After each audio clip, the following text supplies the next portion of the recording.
Question: do you own Fab7? What's that stock, Sam?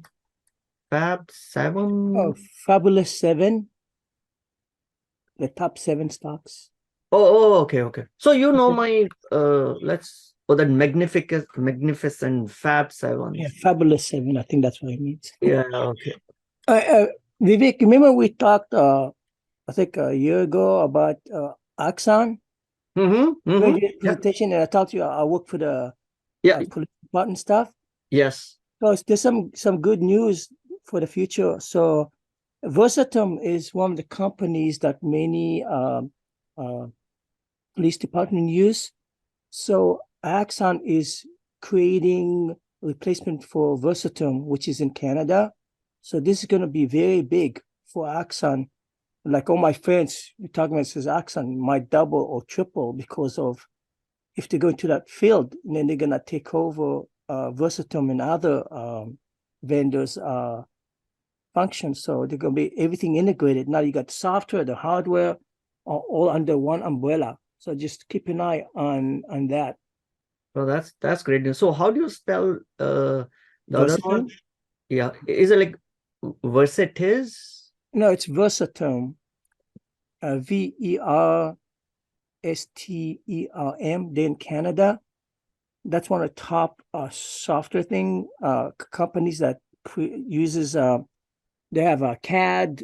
Got it. This is the one. Yeah. So Computer dispatch system. yeah, CAD, and then MDTs for the police car vehicles, and the GPS, the maps, all that stuff. They're building the platform right now. So soon they're gonna basically control everything. It's gonna kill all the other companies. So this can be big for them because you're talking service contracts, like um, $100,000, $200,000, $300,000 per year contracts support. So you can see this can go like really big. Plus, one of my coworkers, he went to the Axon convention. I think it was in Las Vegas a couple of months ago. Yeah, but anyway, just to give you a heads up, keep an eye on Axon. I know you own some shares that might go up. I think it's only what 190 something. I think what it Yeah, hit so 25, 190 something. Yeah, I know I own these shares, yeah. and then I exited only one reason, and I think I came back and shared here the reason why. I mean, I have no concerns about the company as such or about its business. Only thing was that the options were not that liquid. And so I did not have, I mean, not much way to continuously reduce the cost basis. So that's where I think I came back and told Axon is a great company, but I sold it because the options were not that liquid. But now I see, I mean, there is a decent, I mean, it's not as tight as I would want it to be, but it's not too bad also. So yeah, I remember we talked about it a year ago, wherein we did a deep dive into Axon, and it is one of a biggest, I mean, one of a kind of a player in US. But it's great to know that they're also now have an offering equal to Versatim. Maybe I'll get back into it when I have to add one more ticker. But this is a great company which transformed its business model from just being a taser company to a whole SaaS company with encompassing videos and analytics and everything else. Yeah. No, thank you for sharing your insights around what they have done on Canada. But yeah, what else? Anything? Anyone else found something? Anyone else own Exxon?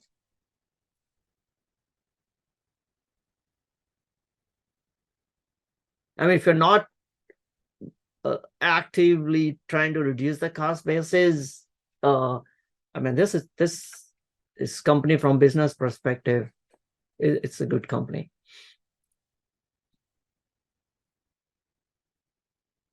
XSP. What is XSP?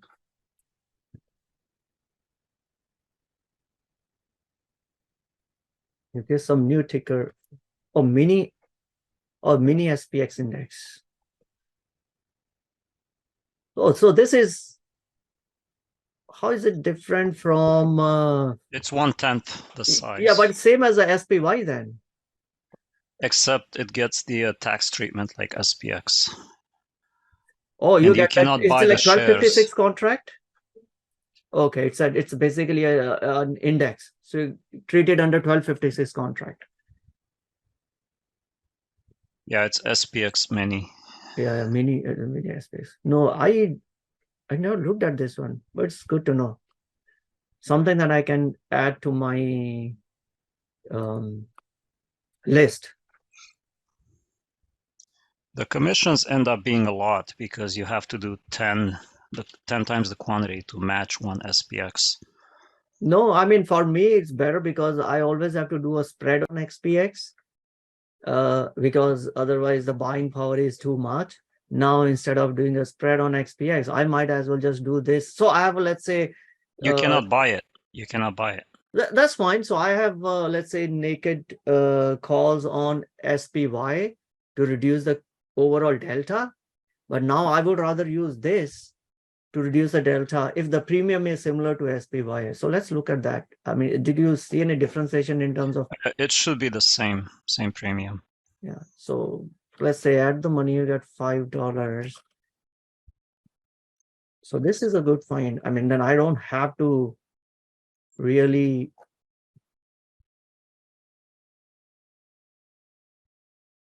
uh, 455. Yeah. So I really don't have to. I have no reason to use SPY just for reducing delta, right? I could just still use XSP and a second feature is XSP trades actually 24 hours a day, but I think only Interactive Brokers allows that. Okay. So that's for me. Oh no, I don't want that. So that I don't want to stick to my now laptop or my phone saying, "Hey, it just trades this. Let's go and do this trade." That's for joking. hedging overnight. You know? Yeah, but yeah, I don't want to do that. But I think, yeah, instead of maybe doing on SPY, XSP could be a vehicle for hedging purposes. Because I, as you guys know, I have SPY is my biggest holding in the portfolio, and that's why I just do sell calls on SPY or call spreads to reduce the cost basis. But yeah, XSP could be a better instrument. Opera, which is Opera? You guys it's the Opera browser. That company still exists? Yeah, and they introduced some AI, so the stock has been going crazy high. Okay, and then it had a big drop. No, I haven't been following this one. I do have some other stocks that I saw, and maybe we can talk about those, which have gone crazy high. One is like Carvana. It's up what, 600%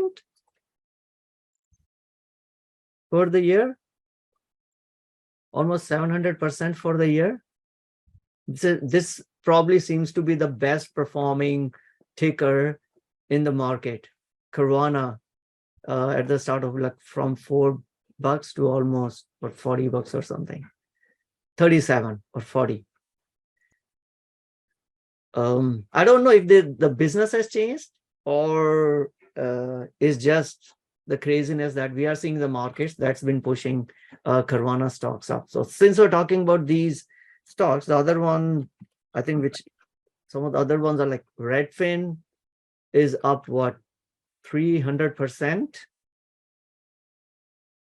I think I had a few more on my list. Nvidia is in a different breed, but that's up 220%.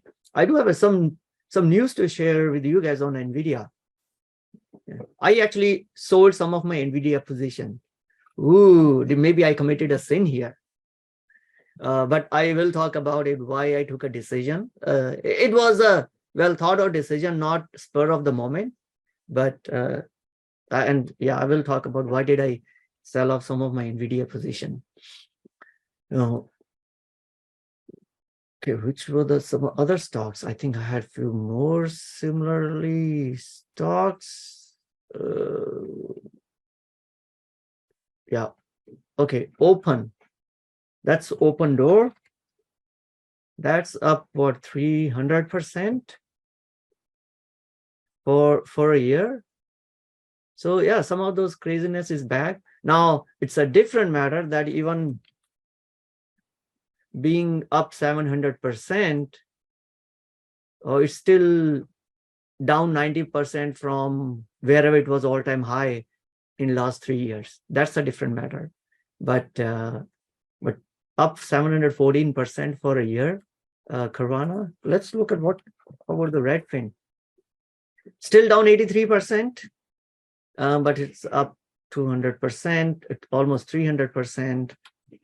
Open Door is still down almost 90%. There was another one, Open Pad or something. OfferPad, sorry, not Open Pad, OfferPad. OfferPad was trading at what, 40 or 42 cents, and now it's like, that's, if you look year to date, there's some crazy amount, some 2000%. So sometimes I feel like, are we back in 2020, 2021? Time to be careful. What do you call, once bitten, twice shy, may not be, but I think a lot of folks have become much more savvy investor. I hope in 2020 everyone was Warren Buffett. You get up in the morning, you look into the mirror, you think, yeah, I'm the next best investor in the world. And then 2022 taught a very hard lesson to all of us. So hopefully not going to repeat the same mistakes again. You can always commit new mistakes, but never repeat the same mistakes. Traded option, but now will buy. I think that comment was maybe related to Axon. Okay, XSP, I'll take a note of that. What else? Okay, CV, and there is an ongoing short squeeze. SG is what? Sweet Greens and W. Oh, Sweet Green. Yeah. These salad companies, didn't one of the company went bankrupt? Similar to some salad I think in this case, the business is not that relevant if you ask me. Their percentage of float, which is short, is very high. Day to cover is very high. So if it starts going up like Open did, it just rockets. Yeah, okay. Yeah, it looks like this, again, the same, I would say, crowd looking at how much shares are short and then try to take positions in case you get a short squeeze. Unfortunately, that's not how I generally invest in. But yeah, I also heard about a lot of some of these shares have maybe potential for a short squeeze. I think one of our Motley Fool podcasts also talk about it. Yep. All right. Cool. So let's get into today's session. What we're going to talk about. I heard about NASDAQ rebalancing, so which I was surprised because, hey, NASDAQ rebalances every quarter or sometimes anyway. So why there is so much fuss about NASDAQ rebalancing? So I picked up something around it. Maybe want to share it. Crypto was crazy this week at a higher level. I'm not going to talk about individual assets, but at a higher level, there are a lot of things that have moved. So we're going to talk about it. Earnings season is back. Of course, CPI, inflation, macro, and a lot of other stuff. Okay. So before we jump onto the session, please vote left or right. I mean, which one should I read? I already got this book, and this is coming next Wednesday. So I'm in no hurry, but tell me which one should I start? What do you think? What does the crowd think? I'll go with the crowd's decision on which book should I read first. Left one, which is How to Invest, David Rubenstein. Any other votes?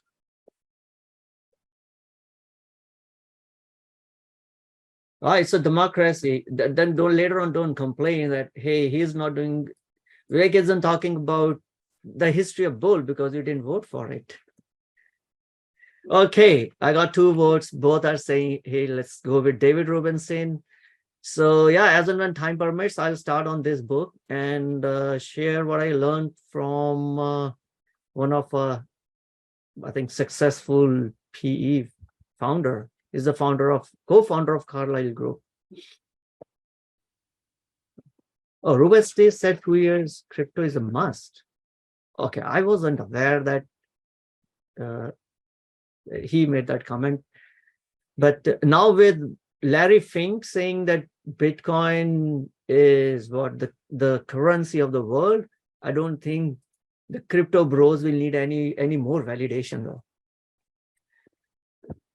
All right, let's again, learning is very important. So I just want to finish this one, what we started last week, things that are overrated and underrated in investing. Again, being more frequently right than others is overrated. Being less wrong than others is underrated.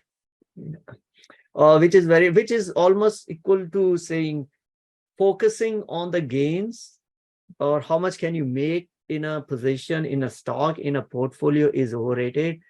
Focusing on the risk is underrated. I have some screenshots to share because I see those animal spirits back around that.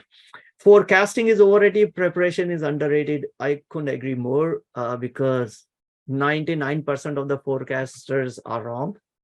There are only 2 types of forecasters in the world. I don't know whether was it Howard Marks or was it Charlie Munger. One of them said it, or maybe Warren Buffett. I don't know, but one of them said it. There are only 2 types of forecasters in the world. One who know that they don't know about forecasting. The others who don't know that they don't know. Right. So yeah, forecasting is overrated. That's what all the CNBC channels, etc. They all make money because they always talk about what's going to happen. Listen to any seasoned billionaires, those who have made money, their viewpoint is exactly the same. No one knows what's going to happen in the market. Confidence is overrated. Humility is underrated. Very true. Complexity is overrated. Simplicity is underrated. So I've been guilty of this one when I started my journey, trying to do too many things, trying to look at, I think, 10 different charts, trying to look at lot of reports and not trying to focus on, hey, what matters, which is, hey, business, cash flows. Do I understand this or not? Took me a few years to look at those, right? Somehow as a human brain, we think if it is more complex, means it has got more value. So I completely agree. Analytical ability is overrated. Personal behavior is underrated. This is what we learned. At least I learned in last 3-4 years. Have started to focus a lot more on EQ than IQ. How you behave in a bear market, how you feel in a gut is way more important than, I picked up this stock, which is great. It's gonna 10x in next 5 years, but then next year it tanks down 40% or 20%, and then we sell off the stock, and then we never are able to enjoy that 10x gains. It's not because of analytical ability. That told us all the right things. The problem was the personal behavior. So way more important than analytical ability. Having a high income level is overrated. Inculcating disciplined savings habit is underrated. Many examples. I think if you also read Morgan Housel's book Psychology of Money, I think it starts with a story of a gentleman who was like working minimum wage, but had a disciplined habit of saving, and kind of at the end build a $1 million plus portfolio or even more. So I think there are a lot of stories around how high earners could end up broke, and on the other hand, making a decent, not egregious amount, and you could still end up multi-millionaire. Competition with peers is already helping our peers is underrated. Through at least my endeavor through these sessions are let's help each other. Large personal net worth is overrated. Good karma is underrated. So we all, most of folks want to focus on net worth, how much things you have, how bigger your car is, how bigger your house is, what's your bank balance. Talent is overrated. Resilience is underrated. This kind of ties to the same behavior around an analytical ability, personal behavior. Talent to find a great company is fine. Is your portfolio resilient enough? Right. Another quote that I saw was, it doesn't matter how much you made in a bull year. What matters on long term is, I think maybe I do have a quote for that already here. Did we discuss? Probably not. But yeah, something was, how much you made in a bull year is important, but way more important is how much less you lost in a bearish year, right? We don't pay much attention to how much my portfolio is resilient if the market goes against us. Being the best investor is overrated. Most authentic version of yourself is underrated. Each one of us, I hope we don't do anymore, but try to follow investor A, investor B. You try to, I mean, that's why I keep on saying, don't try to follow me. Don't try to follow anyone. Learn, understand the thought process, and then apply, and then see how the thought process applies to you. Your portfolio have to reflect authentic version of yourself. Right? If you are not a risk taker, don't go into rocket ship companies. Don't build 20% of your portfolio with the companies that could go to zero or that could go to moon. Some investors, traders may be very okay with holding such type of a portfolio, but you may not be. Right? So very important to before understanding the stocks or the market, I think is way more important is to understand the person in the mirror. Right. All right. So that's something to for us to become a better investor. Right. Hope some of these things help you. I become a big fan of reiterating or rereading some of these personal behaviors to become a better investor, because there are more stories of how did I miss on 10x gains because I wasn't prepared to be a good investor. So having a good ticker or having identified a good opportunity is of no use if I've not been prepared myself. I haven't prepared myself as a good investor. So some of these things and from various books does help me to be a better investor. So that's why I'm come and share these things with you guys as well. All right, let's look at what's happening on the NASDAQ rebalancing. Right? As we all know, the Magnificent Seven, or I think there's another one for top 10, those stocks have been responsible for most of the gains that we are seeing in the markets. Right? QQQ is up 43. Gosh, it's up almost 43%. But overall, the breadth of the stocks that have participated in this rally is not there. So this rally has been very narrow rally, and that's why that has prompted this rebalancing of NASDAQ. And it's a special rebalance because NASDAQ generally look at rebalancing it, I think, every quarter. But this one is a special rebalance, and this has happened only twice it has happened only twice before, once in 2011, another one in 1998. So this is going to be the third time that NASDAQ is going to do this special rebalancing. And so the rebalancing happened because the rally in the NASDAQ, I mean, this is when the rebalancing was announced. So now the NASDAQ is up 43%, but most of the gains are coming from these top 7. Now the NASDAQ has a and provision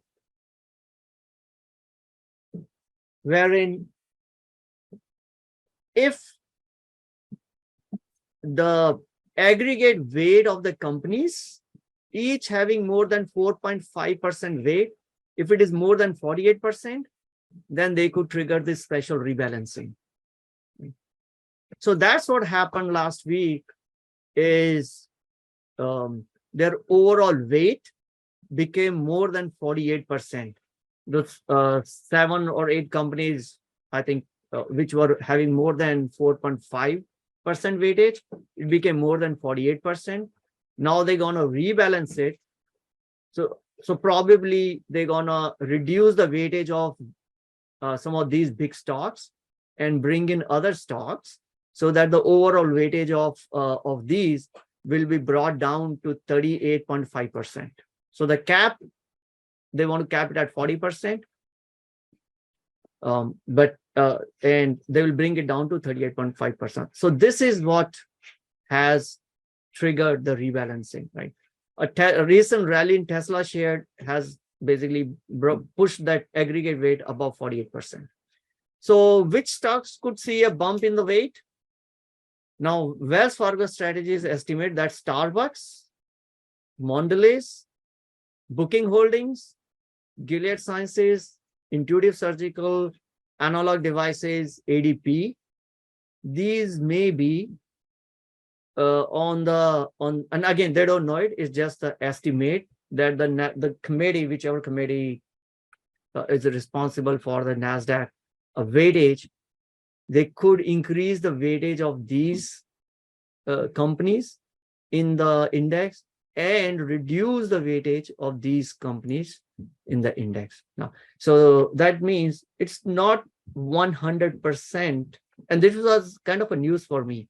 I did not know about this special rebalancing that had happened earlier in 1998 and 2011, but that it means it's not really market cap indexed index anymore.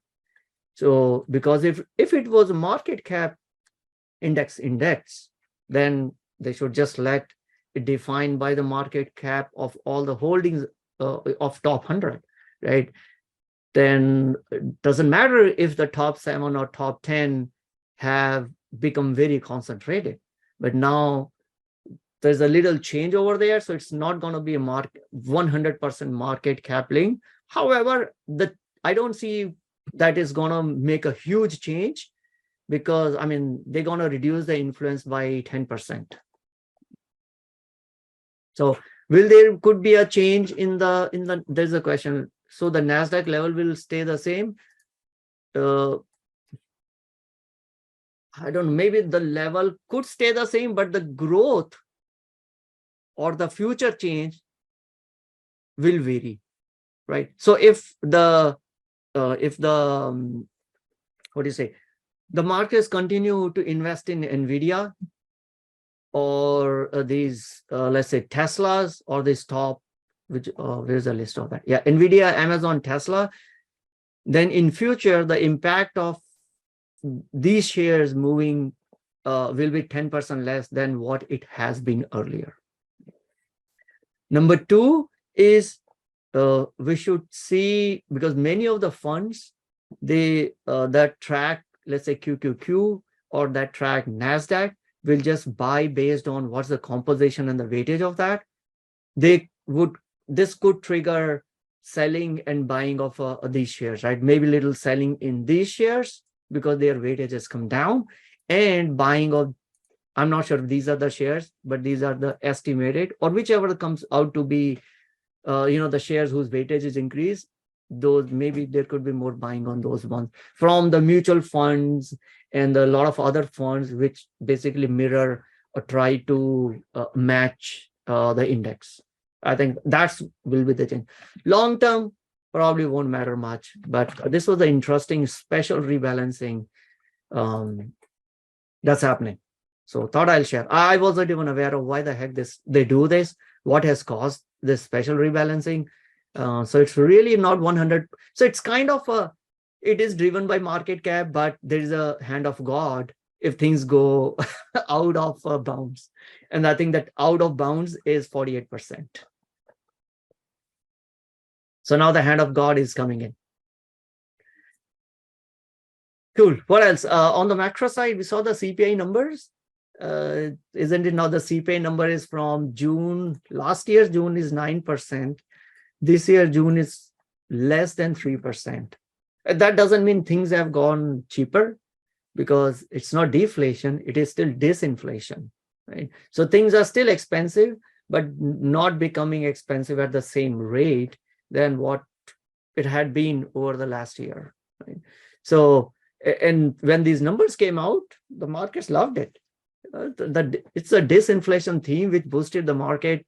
At 3%, now it is just 1/3 of what it was last year. So now we are seeing this is the slowest pace in more than 2 years and 12 straight months of improvement. Right? It's been decreasing month over month, 12 straight months of improvement. Excluding the food and energy, which is core CPI, it rose 4.8%. Right? Still higher than the way above the Fed target of 2%. Though. I think the Fed target is CPI for 2%. Anyway, so inflation continues to cool down. And that's what, just look at this last 12 months of disinflation. And this is good news for the market. Again, the thesis is same. Fed will do one increase in July.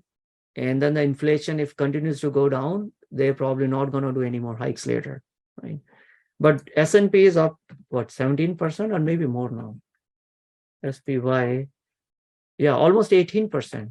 So with the S&P up 18% in the first half, I don't know if all the good news is already discounted. This is the toughest thing to know, what's already discounted, what's already added in, what may not be. And now we have an earnings season coming up. Right? So this week, the first few of the earnings have started.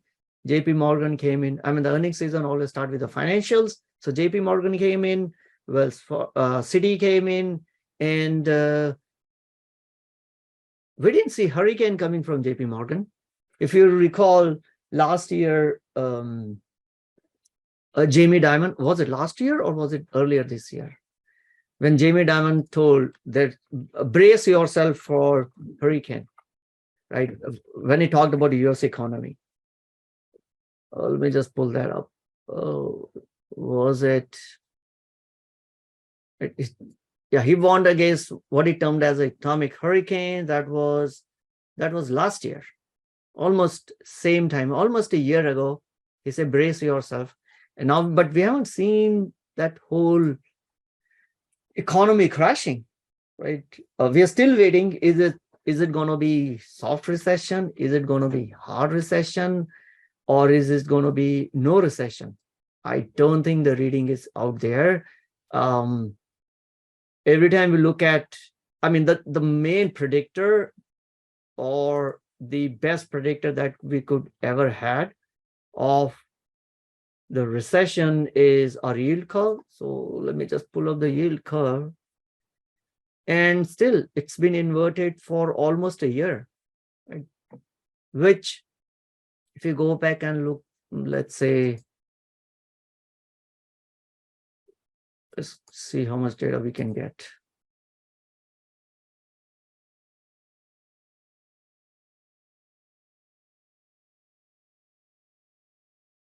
So, oh, geez, I can't. I'm just trying to look at how do we get a lot more data around the yield curve.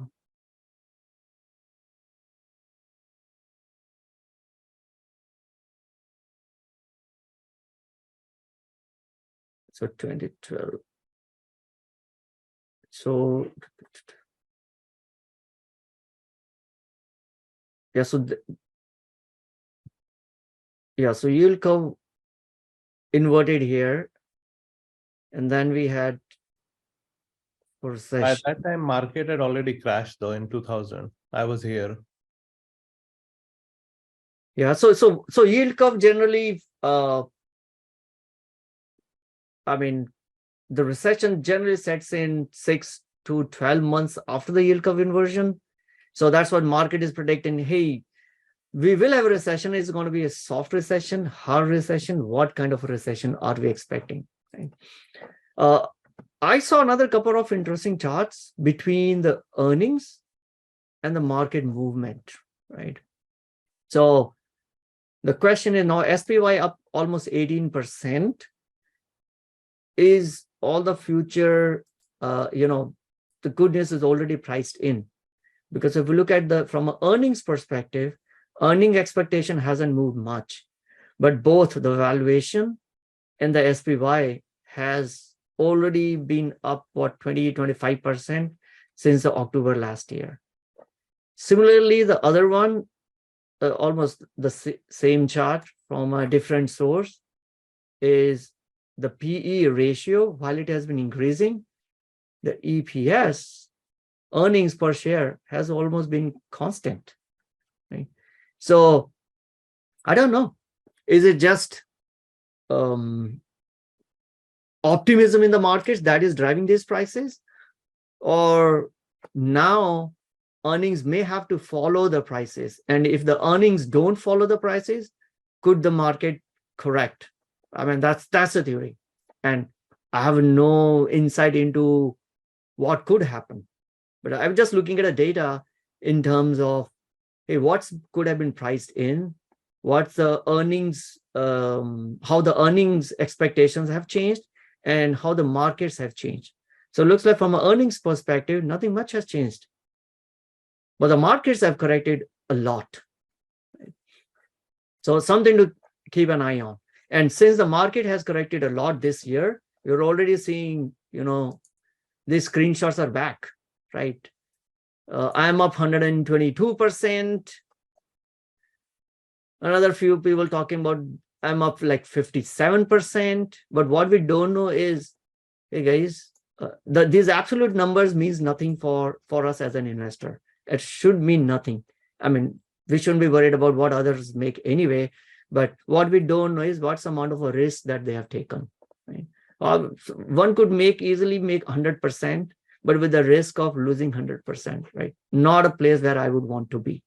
So I see more and more of these screenshots start to show up in the on the Twitter feed, which causes me, hey, maybe it's the time to pause a little bit, right? So what are the potential opportunities given where we are in the markets right now? So for the first half, the top 7, and I think earlier there was a question of, do I own top 7? So let's talk about these. So the top 7 have been responsible for 71% of the, or 70% of the returns of SPY. Top 7 includes Apple, Microsoft, Amazon, Nvidia, Tesla, Google, Meta, and Goop. Google, both 2 tickers of Google, GL as well as G. So I own everything except Tesla. But I don't own 2 tickers of Google, but I own Google. So someone had asked earlier about my whatever magnificent 7 or fabulous 7. Except Tesla, I own all of these in my portfolio. Now, this is the first half. The others, the rest of the S&P have grown only 8.6%, right? Dow Jones 3.8%, small cap 7.2%.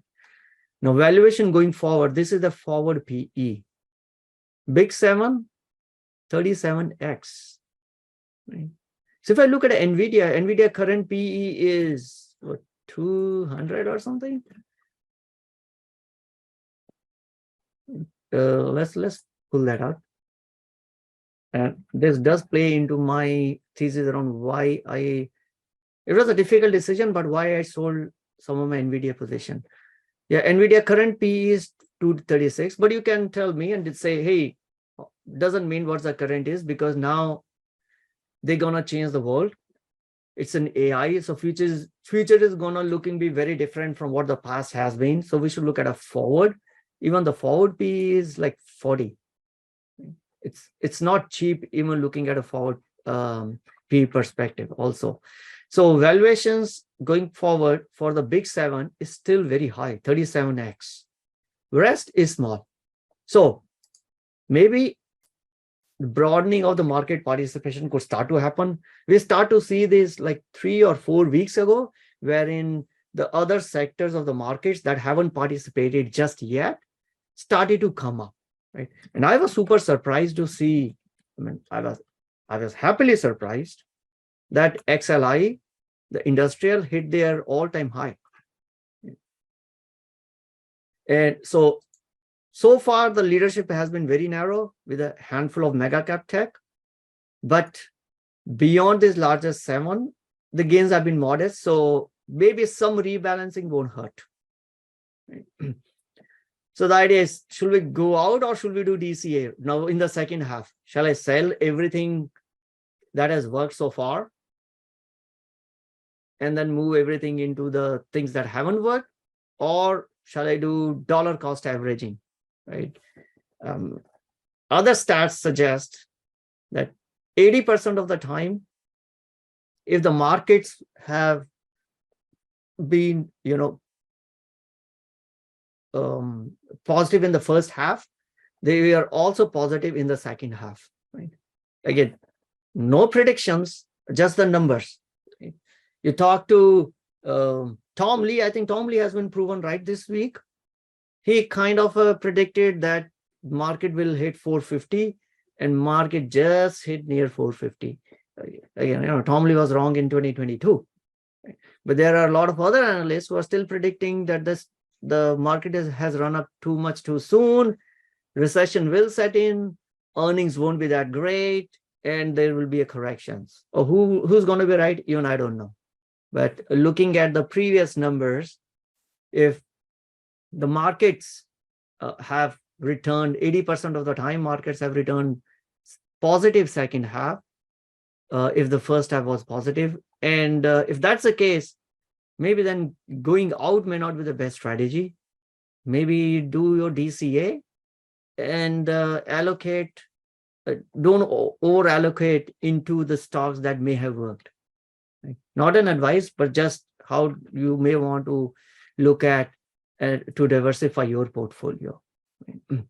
See, these gains, I was looking at this gentleman's portfolio where it talked about, I have a 57% gain. And when I look at this, I'm like, where were you in 2022? Right? All the stocks that are in here are tech stocks, except I guess the Celsius tech or biotech, right? Yeah, except the Celsius one.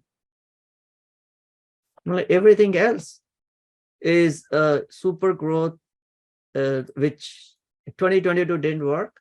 And now it's up whatever 57%, but what good is 57% if you're down 80% previous year, right? So again, you have to make your own decision.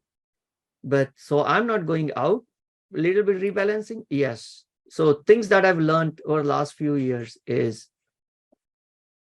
number one is the good companies don't sell good companies if they are fairly priced. Right? Number two, I'm not going to sell a good companies even if it is overly priced, because I don't want to time the market. Right? But the third lesson, which is an important lesson, which I learned is, do look at selling some portion if you feel it is egregiously priced, right? Things that happened the way like in 2021. So based on that, I'm making some moves in some of my portfolio. So you should see some changes, when we share at the end of July, how the portfolio is. Not too much, but implementing the lessons that we have learned. And maybe we get some bonds, right? With the markets going, or with the expectation is that with the Fed will start to reduce the rates. These long-term bonds, if you take it up, whatever, 3%. I think the 10-year is almost above 3%. 2-year is still above 5%. Right? When the Fed will reduce the interest rates, those bonds will go up in value. So might as well looking to complement some of your growth stocks with the bond performance. I see a comment. Amit says, why move out during the uptrend? Why not wait for the to turn instead of forecasting based on valuation? Hey, you could always wait. Again, it's impossible to time the market that, hey, I'll be able to sell when it is at the top, or I'll be able to buy when it's at the bottom. You have to make a decision at some part of a time. Right? You pick up the time as an individual. You pick up the time when you think, yeah, I think this is too much. It is run up too much and not comfortable holding it at this level, right? And that level of comfort zone could be different for everyone. Now, number 2 is, let's say, let's pick up NVIDIA only, right? How do you know, let's say if it drops 10% here, so it ended the Friday, looks like ended Friday in red. Now, do we know this is top? It is turned down. Should I sell here? I don't know. Maybe it could go back up. We have seen that here as well. It's been downtrend and then picked up again. So it's impossible to predict of where the trend could change.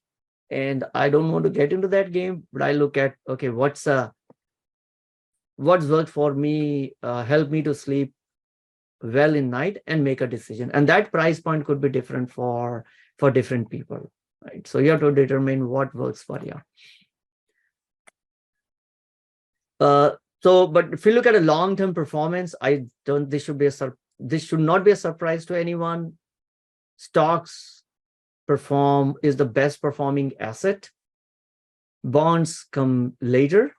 So if your horizon is, I don't need this for next 20 years, might leave as well, everything in here. Don't turn on your laptop or computer for next 20 years, will do all good.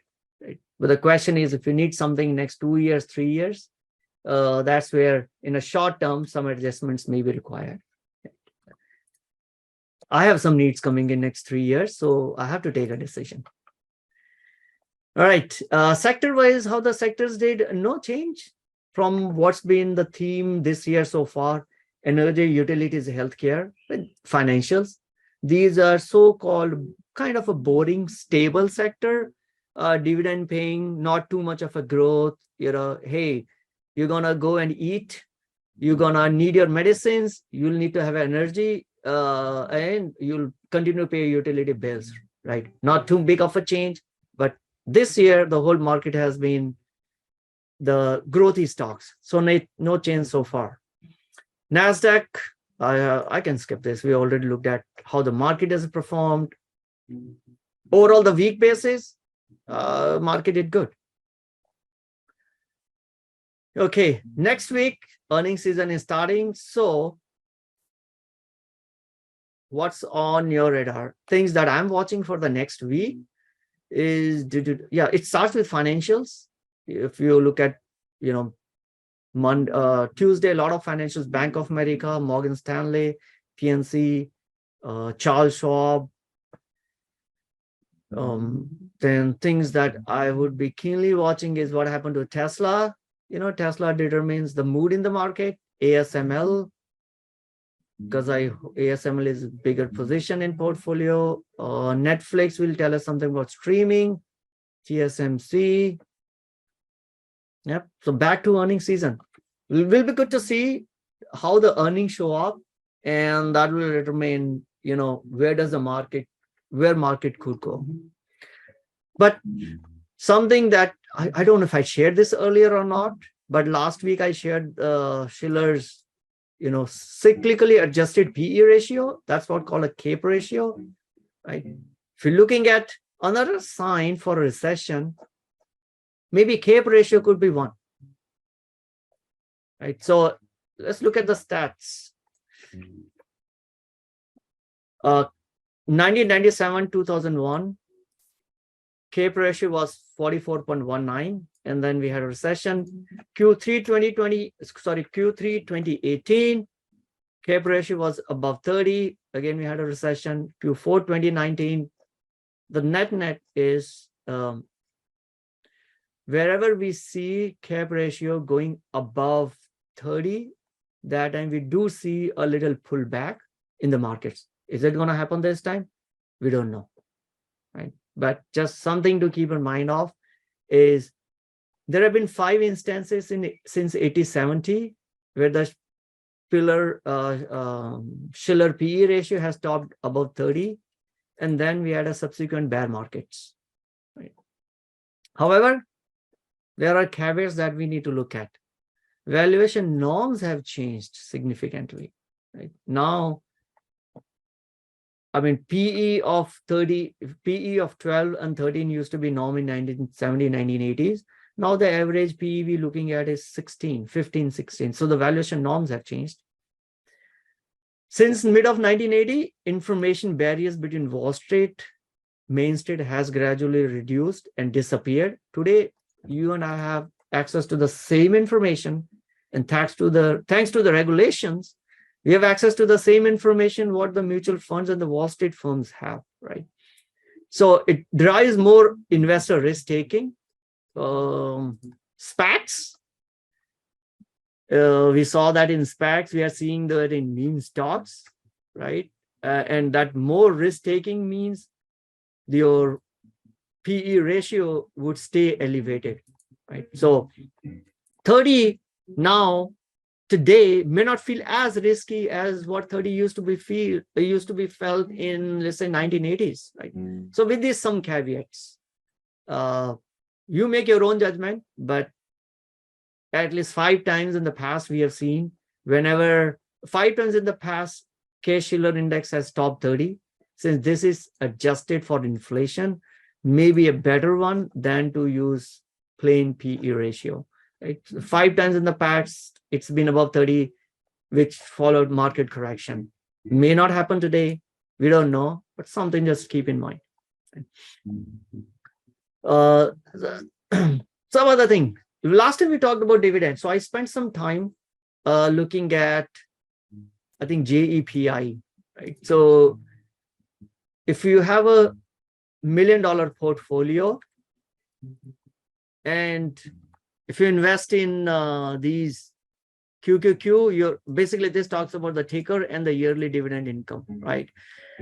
If you look at JEPI, QYLD, JEPQ, that's like 10% plus dividend. My question to you all, which one would you pick? More importantly is why. What's the pros and the cons of picking one versus another? Isn't that number deceiving though, because the stock value goes down as well, and that's not taken into account in that picture? You are not, the stock value has gone down, but yeah, you're on the right path. Like something can pay 20% dividend, but you're losing that 20% in the value of the in the value asset. of the stock. So in this case, so I spent some time to understand what JEPI, QYLD, JEPQ these do, and everyone knows what QQQ is, right? It's a index of top 100 Nasdaq listed stocks, market cap weighted with the asterisk of rebalancing. So QQQ this year, if you had invested $1 million in QQQ at the start of a year, you will get around $5,800. Right? You say, oh, that's not great. Why do I invest in QQQ? Right? And rather, I would invest in JEPI. So JEPI also invest in tech stocks in Nasdaq, but JEPI is sells covered calls on those Nasdaq stocks. So if you have made the catch out here, which I don't see those who favor dividends or who talk about a lot of dividends, they care to explain here is, if you had invested $1 million in QQQ and invested $1 million in JEPI at the start of a year, you probably are better holding the QQQ portfolio, because the QQQ has gone up 40%, whereas JEPI, because it continues to sell covered calls and hence gather that premium, which then they pay out as a dividend, has been trailing, because if you sell covered calls and the market is going continues to go up, then your shares get called away. So you are basically capping your upside. So looking at that, if you look at QQQ, it's about 43%. JEPI is up only percent. Even though you made 10% in your dividend income, so you invested $1 million, your portfolio is still $1 million plus, you, let's say, at the end of a year. And if this performance repeats till the end of a year, or let's say this is the end of year, it's only 6 months, you ended up with $1 million, 110,000 and change, right? 1.1 million. But if you had just QQQ, you would have been 1.4 million. So just looking at dividend, again, it depends on what stage of your investment or your life you are in. Let's say if I'm already retired and I am not looking for any much growth in my portfolio, but all I want is I want a steady income, maybe I look at a JEPI and say, guys, they keep on selling covered calls and can give me 10% return, which is not out of bounds. I mean, we sell covered calls all the time. And if you look at, you can always get it close to percent and a half for 45 days out position, right? So making 10% selling a covered call is not a big deal.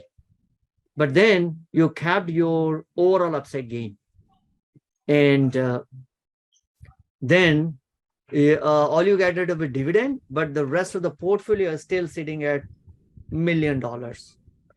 So be careful if you are looking at a dividend income. Maybe better is look at the overall return, which means income plus the capital appreciation. Both need to be accounted for. So if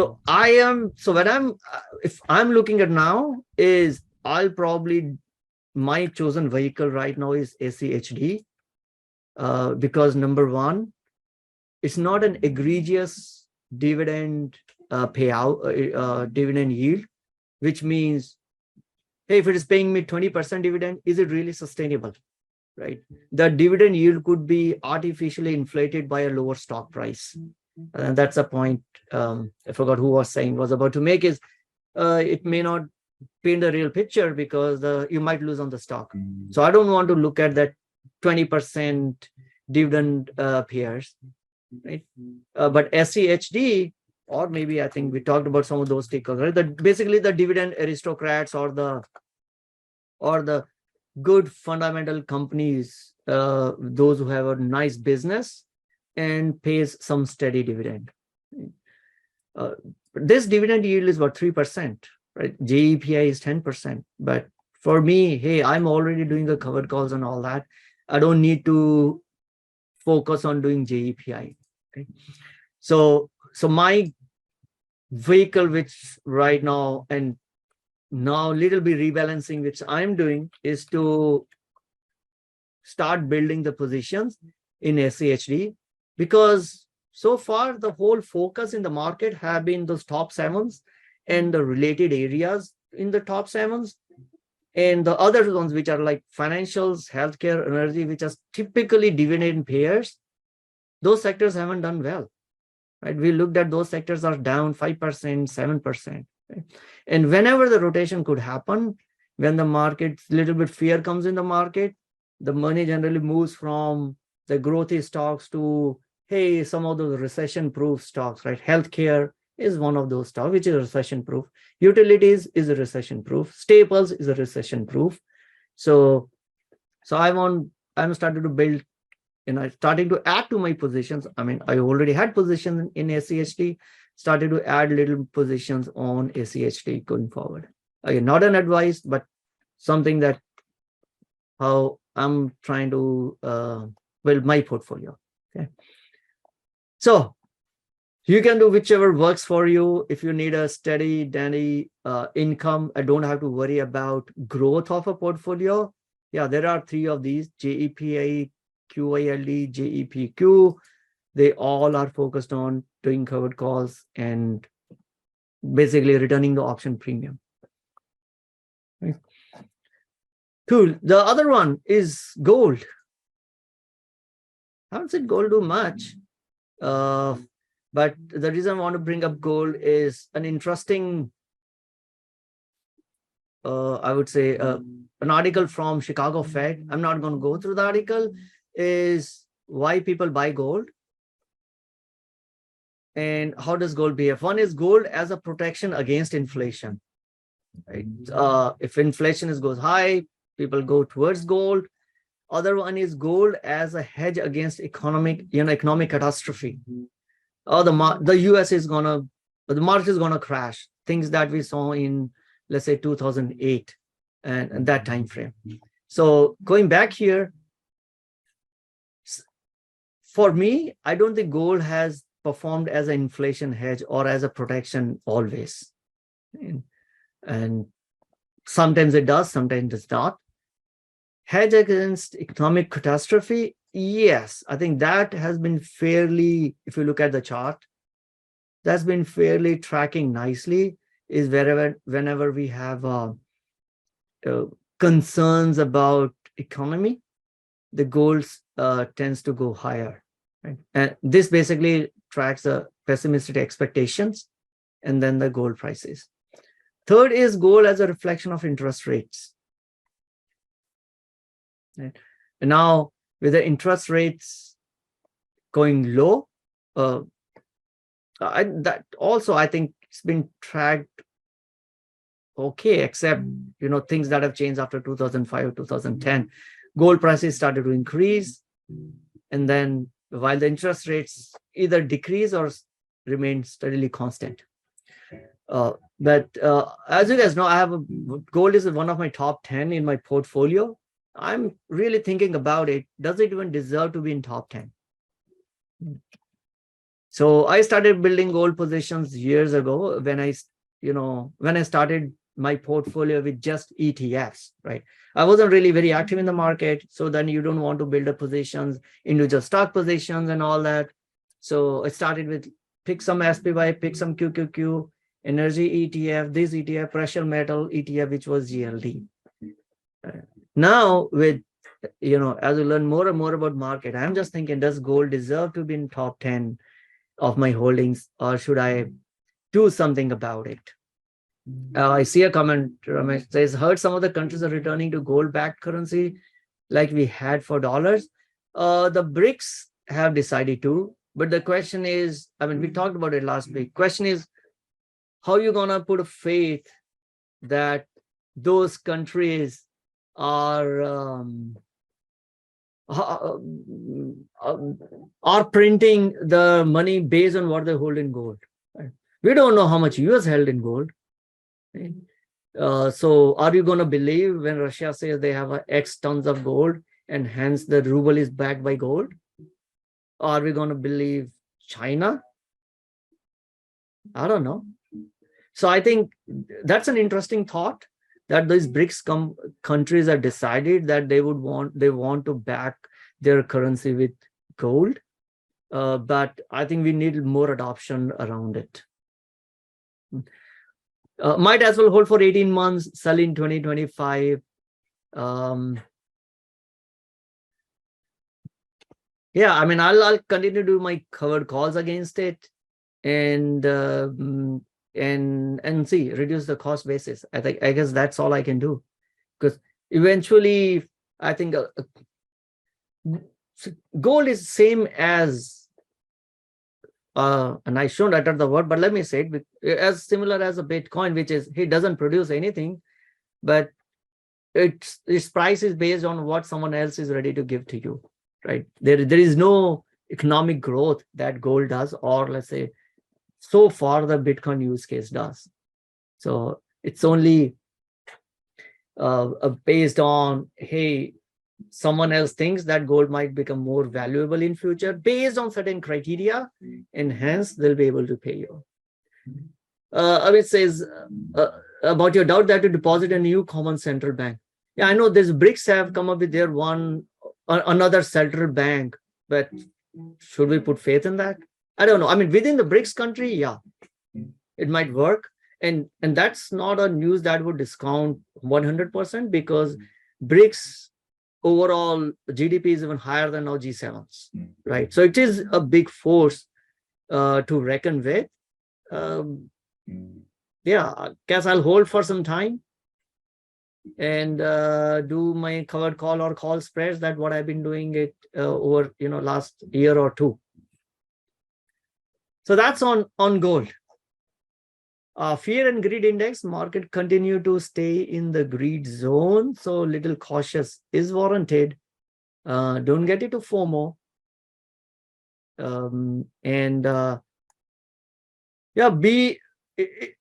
Stay invested based on what you feel is right for you. Ignore what I say here in terms of stocks or the investment vehicles. See how you feel in your own gut, right? Some of the stocks that I hold, I'll be perfectly fine for those stocks to be down 70%, 80%, right? Because small position of my portfolio, you may not be. So right now the market is moving to extreme greed. We see a lot of people will come and claim about how much money they are making, but ignore all the noise. Just focus on what works for you. A little bit on a crypto side. It's been a crazy week. Anyone else keeping track what's happening on the crypto side? I know it's been what, crypto hibernation, crypto winter for more than a year, except last few weeks where TradFi started getting into it. But it was a crazy week because of some judgments that came across. I mean, especially around the Ripple. I'll spend a little more time on Ripple. Right? Ripple, so there was a court decision in SEC versus Ripple that's been pending. That case has been going for years. We got some court decision, which is great. Number two, Masinski and the Celsius, they've been convicted. The CEO of Celsius and I think another person, high-ranking official, has been convicted, and SEC acknowledged a few more Bitcoin filings. So a lot of things have moved around the Bitcoin ETF, right? And now, again, these are all guesses. Market participants think now that they have a better chance than ever in the past to actually have a Bitcoin ETF, spot Bitcoin ETF. Let me make it very clear. Spot Bitcoin ETF approved. There are better chances than ever. Right? Reason, all that is driven by BlackRock coming in, and we know BlackRock is the biggest asset manager in the world. They won't venture into it if they know that they have no chance to succeed. And the first time we saw that SEC actually immediately came back after the filing and offered what's missing in the filing. Most of the time we have seen SEC just waiting until the deadline date and then say, oh, this is missing, or they'll delay the decision. But first time we saw them coming back and offering, we don't want, hey, these filings are missing a material component. And then we saw every one of them, not just BlackRock, but every other issuer refiled their applications and updated their application. So if you look at the ones which are pending, ARC21 shares, iShares Bitcoin, which is BlackRock, Bitwise, VanEck, WisdomTree, Invesco, Fidelity, Valkyrie, all of them have refiled their applications. And these are some of the deadlines. So by law, SEC have to respond to to these filings once they acknowledge. So they have acknowledged ARC21 shares. So they have a strict deadline. Now they recently acknowledged they've acknowledged all of them. So the screenshot is a little old, but this was as of, I guess, yesterday. So they've acknowledged most of these ETF applications, and then the clock start ticking for SEC on when they have to respond by the first deadline, which means they can deny it, they can approve it, or they can delay the decision to the second deadline. They can do the same thing, approve, deny, delay to the third deadline. Then they could do the same thing, approve, deny, delay to the fourth deadline. And by the fourth deadline, they have to offer. Right? Now, these are the deadlines. They could actually do it sooner. So the market is saying, worst come worst, we'll know about the status of ARK21 shares, spot Bitcoin ETF by January 24, right? Approved or denied, because there's no further delay. So it will be interesting to see. There are a lot of speculations going around in the market. I don't think SEC will approve only one if they actually approve it, because history has told whoever is the first issuer who gets approved corners most of the market. So if SEC approves only the one, it kind of looks like that they are kind of showing favoritism to a particular issuer. So the market is thinking maybe they'll approve more than one. But again, these are all speculations. These are all estimates. We don't know what's in the mind of SEC or Gary Gensler. Maybe they'll reject everything. But that will be egg on the face of BlackRock, who has a stellar record of, I think they have filed for 576 ETFs.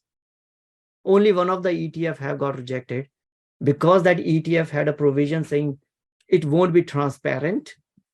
So the SEC says, no, we want the transparency, and hence they rejected it. So they have almost 100% record of getting their ETF approved. So that's why we see markets just, have behaved, especially the crypto market has been up after BlackRock filed their ETF application. So, and those businesses which are crypto adjacent or 100% crypto, like Coin, which is Coinbase, is up 213% for the year. You see this huge candle over. And I think that's when this probably came from maybe the XRP when the decision came in, which is like 84 to 105. Some part of the time, Coin was around $50, $45, $50. I guess this is the time when they got, maybe when they got Wells notice from SEC, which means they're going to sue them. I don't know, was it this one or this one? Somewhere they got a Wells notice. And then the stock dropped a lot below 50. And then within 6 weeks, like it's up more than 100%. So, yeah, that's where a lot of optimism. And again, it is just optimism. Nothing, I would say, materially has changed except the decision that came in yesterday, day before, right? Wherein the XRP, the court had favored XRP.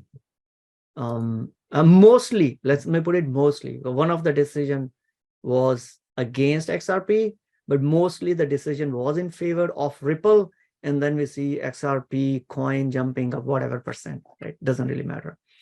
So now the decision has an implication not only on the Ripple as just one company, but overall as an ecosystem here, because so far the SEC's allegations have been, except Bitcoin, everything else is a security, right? So if you have listed Ethereum, if you have listed Solana, take up any other altcoins, you are violating securities law, right? Now the judge, and she's a very well-respected judge, she had a 30-40 page judgment, and which she clarified which areas you can consider it as security, which is when you are selling to institutional investors at the initial time of fundraising. That could be because that's got an investment contract, that's a security. And yes, Ripple, you violated that. But, and that's the second part, which is called way bigger implication for the crypto market, is the programmatic selling that happens in the market is not a security. So that suddenly opens up, the doors for, if that is not security, then initially Ethereum could be security, but ETH being sold on exchange is not a security. And that's why we saw, a lot of these altcoins going higher. Now, again, the decision could be challenged and all that stuff. Nothing is finalized. It's a one court decision, could go into, Second Circuit Court of Appeals, could go into Supreme Court, who knows? But momentarily, that's what caused all the jump in the market. You decide based on whatever you think is right, but the moment the decision was done, Coinbase came back and then they listed XRP again on their exchange, right? So crypto bros are not waiting. So they are like, okay, looks like we won the battle already. Who knows? But that's why we saw a lot of momentum in the crypto market over, I would say, last week or so, right? So eventually this enthusiasm may just die down, who knows? But this is all based on the optimism around ETF and the optimism generated based on the XRP case. But this is all optimism. Nothing material has yet changed, right? The case is not yet settled. XRP case is not yet settled. There are a lot of other things that they're still looking at, but it's a first judgment that came out. Okay. I see Ram says maybe blah, blah, blah, blah, blah.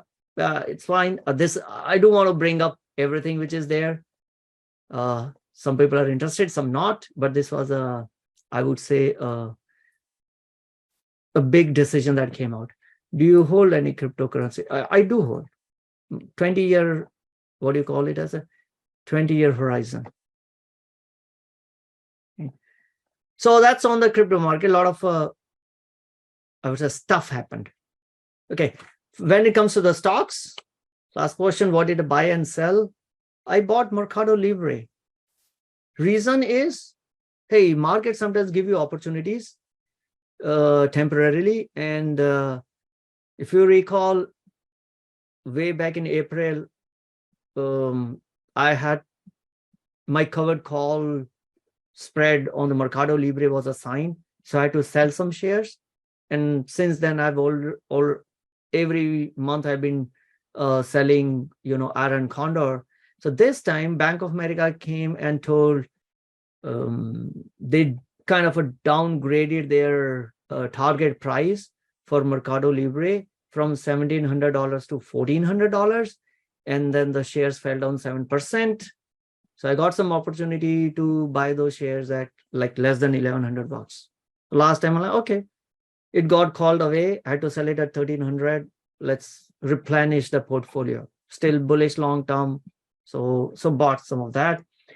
Bought some SCHD. I already explained why I did that. I don't understand utility business. I don't understand financial business. So I would rather pick up. So far, the dividend companies haven't done anything. So a little bit of a rotation. And I committed the sin in the market by selling a portion of NVIDIA. How can you? Everyone is buying NVIDIA. And here am I selling NVIDIA. So again, this is my individual decision. Excuse me, Vivek. Yeah. You can't sin. You're a savvy trader, savvy investor. Yeah. I mean, if you look at it, come on, how can you sell NVIDIA? Everyone is behind NVIDIA. So here's my thought process, right? So if you recall, when we looked at NVIDIA valuation, and maybe I can bring that up again, is that to sustain when we looked at the free cash flow, your reverse DCF based on free cash flow, to sustain whatever around $450 price, NVIDIA's free cash flow has to grow for 37% year over year for next 10 years. They never grown that. Okay. Maybe it's a whole AI will work out, but that was, my analysis. I'm like, okay, too much riding on in expectations. Then I saw another analysis from the guru of valuation, right? The foremost authority on valuation, Professor Damodaran from NYU Stern Business School. And this was his valuation of NVIDIA is and this was, I think, the valuation at price of 110. So not 110, what price of 410.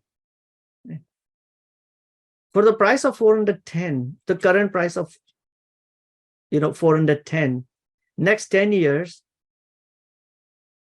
NVIDIA has to make $400 billion of revenue with maybe 50% of operating margin. Or the revenue should be $500 billion and operating margin should be more than 40%. So this is another way of evaluation. So when we did the DCF, reverse DCF, we looked at a free cash flow growth. That's one way to evaluate. This is the way to evaluate looking at your revenue or operating margins, right? So I was watching and looking at Professor Damodaran's analysis. I'm like, this kind of a, meet similar way which we looked at in this meeting, that around 40% free cash flow growth, right? Now, then I looked at, okay, how much did NVIDIA make last year? So if you look at 2022, NVIDIA revenue was 26 billion. Right?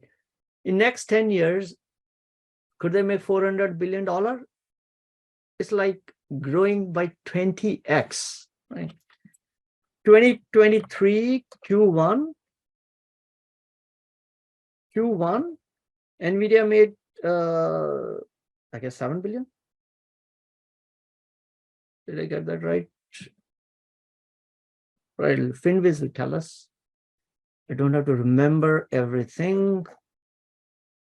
NVIDIA. So where did we go? Income, quarterly. $7 billion, close to $7 billion. Right? But for Q2, they had projected $11 billion.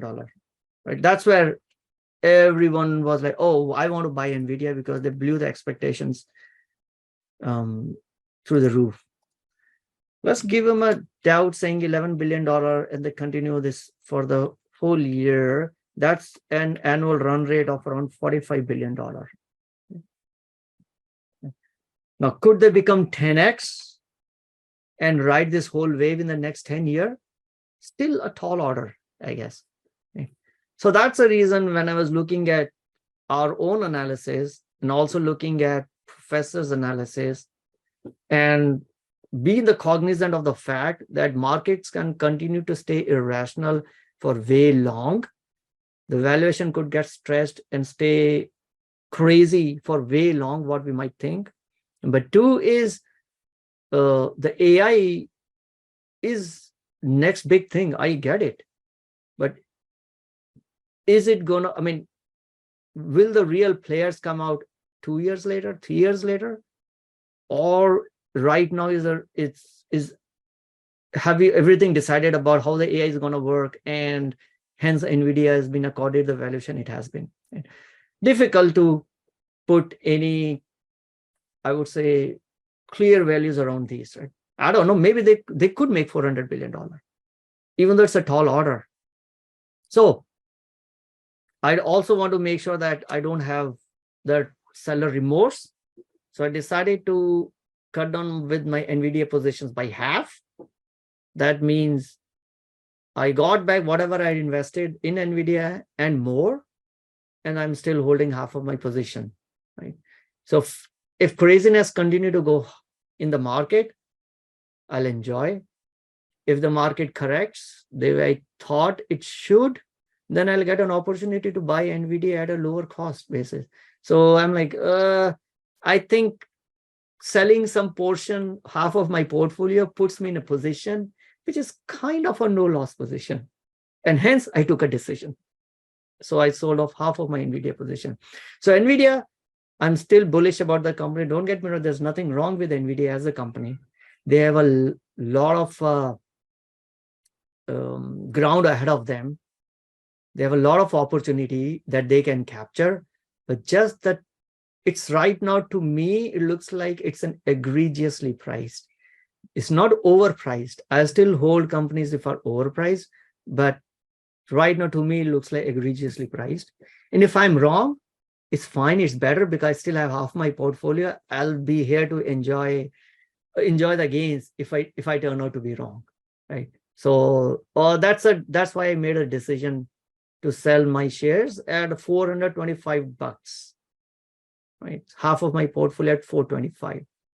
And after that, NVIDIA went up to 475 in next 2 days. I'm like, whatever. You can never predict the top. And then it came down to about 450. I don't know. So I won't have any remorse even if it goes to 500 because I can still enjoy the gains with NVIDIA. But sitting where we are today, looking what I know today, what I've read about NVIDIA today, what I read about AI today, or looking at the valuation today, to me, right now, it looks like egregiously priced, so it made a decision. You can decide how you feel NVIDIA to may be able to make $500 billion as a revenue and still maintain 40% margin. Great. You might still be very comfortable holding it. There's nothing wrong in NVIDIA as a company. Just that the current pricing, which market could, become disjointed from the business. Time and again, we have seen this in both cases. Market could just crush a company, even though nothing has changed on business, and market could just take the company to the moon, even if nothing much has changed in the business. NVIDIA business has changed, but I don't think as much, and again, my thinking, not as much as what market is predicting. So sold half of it, holding the rest half as an insurance, if I turn out wrong. So I thought it will put me in a no loss position, and hence I took a decision. So you can decide what's for you. I just wanted to share the thought process because thought process is way more important than the final action. So you can decide what you want to do with your position based on the thought process. If you agree with the thought process, or even if you disagree, at least you have a different viewpoint to look at. As an investor, it's always better to have multiple viewpoints than just what I am thinking about is as an investor, right? Cool. Any thoughts? Mistake? What do you think? Is that a screw up? I know AI bros will call me, what the heck you've done? NVIDIA has been the darling of the market.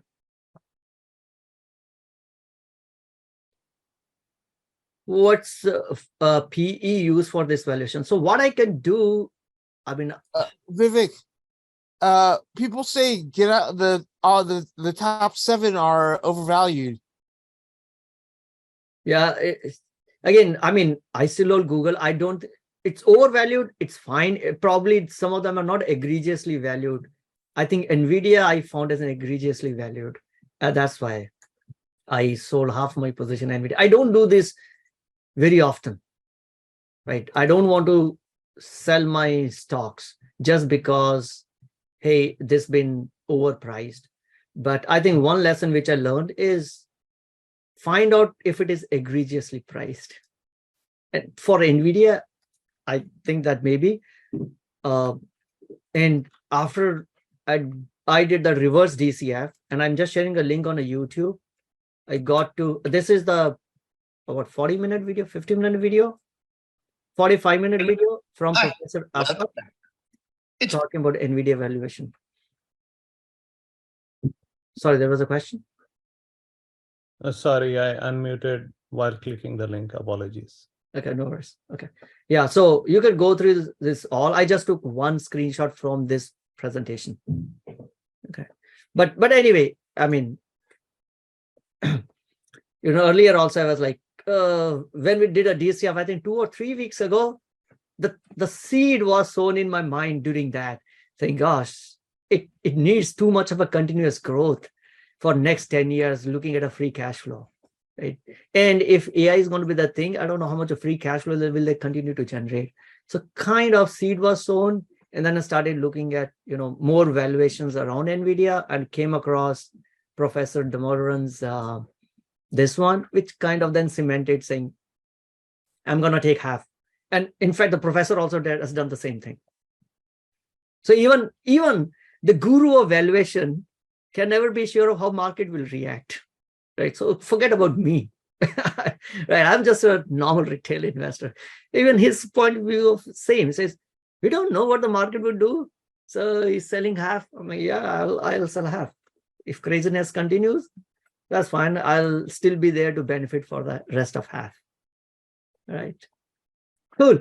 Next one. Probably we'll talk about another company a little bit. What is this? Any guesses?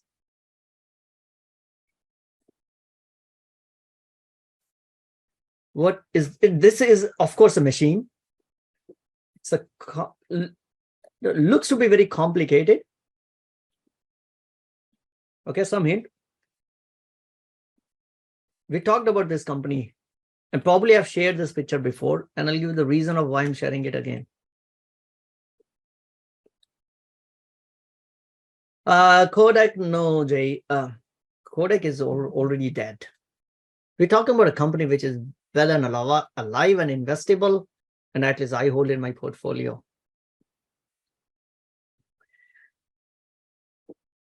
Minor rig for Apple Pro, GE, no. Okay. All right. So this is EUV lithography machine from ASML. It's a big, complicated machine. Each machine cost like anywhere between $150 to $300 million. One piece of machine. It's shipped in 3 jumbo jets. Right, it's such a huge machine. Why am I talking it today? Is again, I think it was Wednesday. There was a podcast that I subscribed to. I've talked about those when I shared the list of podcasts called Business Breakdown. And they had a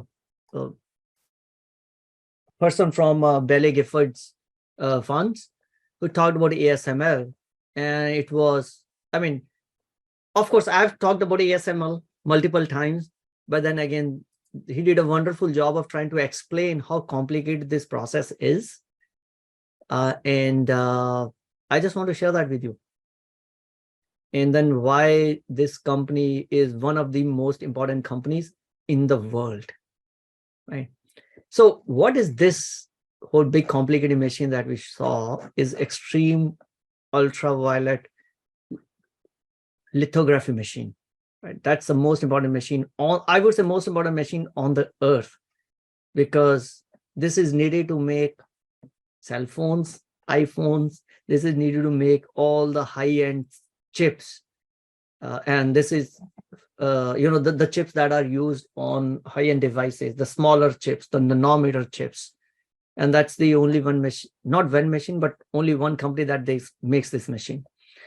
So it's a humanity's greatest engineering feat. It took 17 years and $6 billion euros to develop, which can print 20,000 transistors on an area the width of a human hair. So this is how it works. 50,000 microscopic droplets of molten tin are released every second. So if you recall the overall process of how the silicon chips are created. So you have a silicon wafer. Then on top of a wafer, a circuit is designed. I mean, not on top of. So there's a silicon wafer on which the circuit needs to be printed. Now, circuits are designed on Cadence and Synopsys machines. Now, those circuit need to be printed on the wafer, right? So now the way the circuit gets printed on the wafer is that you have to have you basically print it through laser and plasma. And that's where the etching of the circuit on the wafer, that's where the EUV machine is being used. So the way it works is every second, 50,000 microscopic droplets of molten tin are released And then one of the world's most powerful laser hits it twice, not once. And there's some interesting video on YouTube if you're interested to understand about this engineering feat. I actually looked into it. It was mind-blowing that the droplet of the tin, you have to hit not only once, because when the droplets are formed, they're not exactly in the right shape, and they're not heated enough, right? So that's why they have to hit it twice. The first one changes the shape of the droplet, and that the second laser heats it up to create a plasma that is 40 times hotter than the surface of sun. It's like mind-blowing piece of engineering. And this happens, these two lasers have to hit the droplet correct place at the correct temperature to create a correct temperature, and do it 50,000 seconds or 50,000 times every second, right? Then this plasma generates this EUV light. So over the decades, they have looked at many other EUV light sources. Eventually, they figured out that no, we have to basically have the plasma created by these thin droplets, which will generate this EUV light. And then this is bounced by the mirrors, which the manufacturer mirror, calls these, they call it the flattest surfaces in the world. It's so flat that if the mirror were scaled to the size of Germany, they would have no bumps bigger than a millimeter. Okay. Finally, the silicon wafer is moved back and forth so that when the EUV light is hitting, the pattern can be formed on that wafer. Right? So that's essentially what this machine does. Imagine shooting a laser from Earth and hitting a quarter on the moon.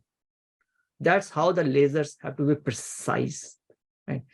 And today, this is the only company that creates this machine.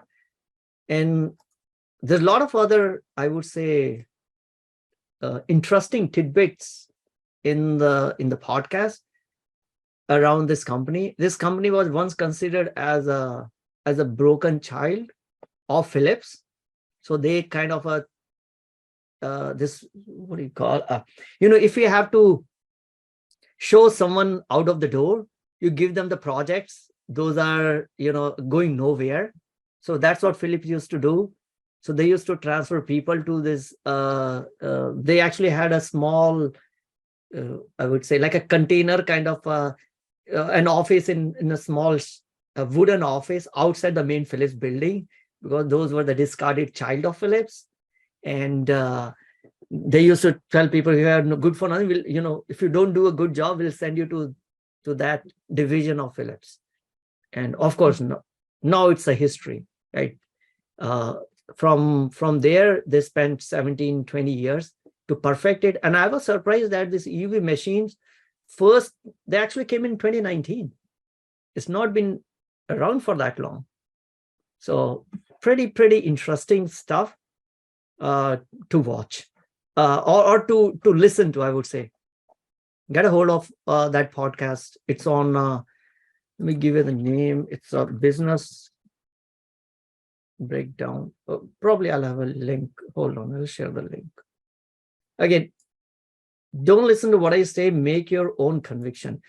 I'll repeat, you can buy stock ideas, but you can never buy conviction. So you have to build your conviction, and to build the conviction, you need to read about it or listen to it. So that's why I want to share. Hold on. Okay. Yeah.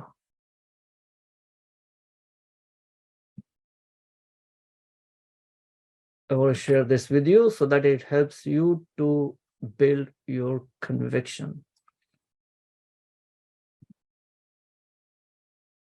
And I added this in my, where we keep track of what's happening with this company. So, thought an interesting one. I mean, the gentleman who was on a podcast has done much better way of explaining this than I could have ever done it. So I wanted to come back and make sure I update you guys. Okay, what else? Oh, that's an interesting one. 1975 average holding period was for 5 years. Now the average holding period is of 10 months. So today, if someone asks, what's the edge? And this is a question that is often debated, right? What's the edge that we as an individual investors against Wall Street to have a lot more money, much better technology, and way more educated analysts working for them? One of the advantages that I see is I'm not tied to the holding period defined by the market. Right? Wall Street have to report their results every quarter, every year. So they are focused on that one. So we basically change the game. We don't play the game which Wall Street is playing, which is, hey, I need to show profits this quarter or this month. Right? I'm not responsible. I don't have to show any profits or any results to anyone in the world. So, and I think that's that, and the fact that we can pick whatever investment we want to pick. We have a choice to do it. Wall Street can't do it. They are, I mean, they have other considerations. So I think those are the big differentiation factors that we have from Wall Street. So when talk to Wall Street, I guess we all have heard about the 1 million bet that Warren Buffett had, I guess from 2008 to 2018 or somewhere along that. Maybe I'll have that somewhere here. 2008, he issued a challenge to the hedge fund industry saying he's willing to place $1 million bet if any hedge fund wants to take and beat the passive S&P index. Right? So the bet was taken by protege partners and not just hedge fund, but they brought up saying instead of one, we want to spread the risk. We want to look at the aggregate performance of five hedge funds of hedge funds, right? Not just individual hedge fund, but the hedge fund of hedge funds means the fund in which the other hedge funds will invest, right? So if we say individual investor is a very low IQ, not even high school. I mean, I'm just looking at it from an IQ perspective. Your hedge fund guys are Ivy League guys, right? And then the hedge fund of hedge funds would be super genius people.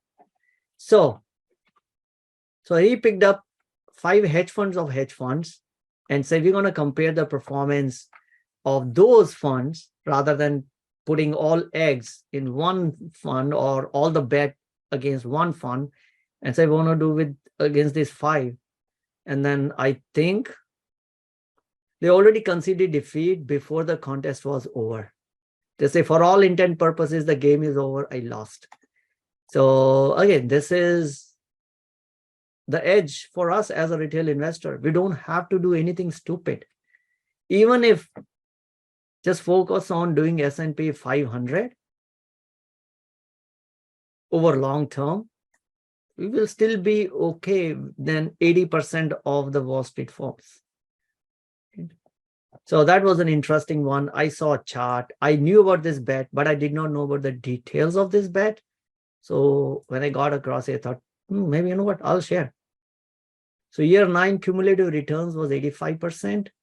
These are the hedge funds or hedge funds. One of them returned 7.5, 2.9, 62.8, 28.3, 8.7. On an average, these funds returned 22%. Yeah. Again, the idea is just to say it's not too difficult. We tend to make investing way more complicated than what it should be. And I've been guilty of that. That's why I'm trying to simplify my portfolio of and my portfolio number to the process, right? Both could be way more simple than what we hear a lot of people talking about. You really don't have to track every tick by tick any stocks. Okay, saw some more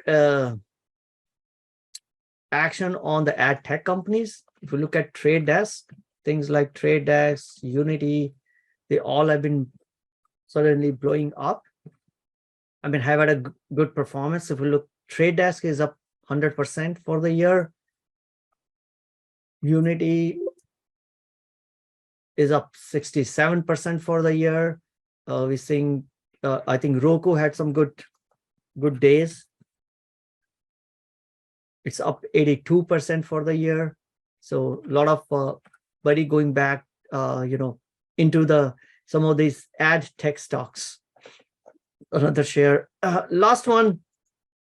Oh, I think we also wanted to talk about, I forgot to put the heading here, is TOS scripts or TOS, whatever. I hate to call it indicators, but I think that jives with most of the investors/traders. So I'll let it put as indicator.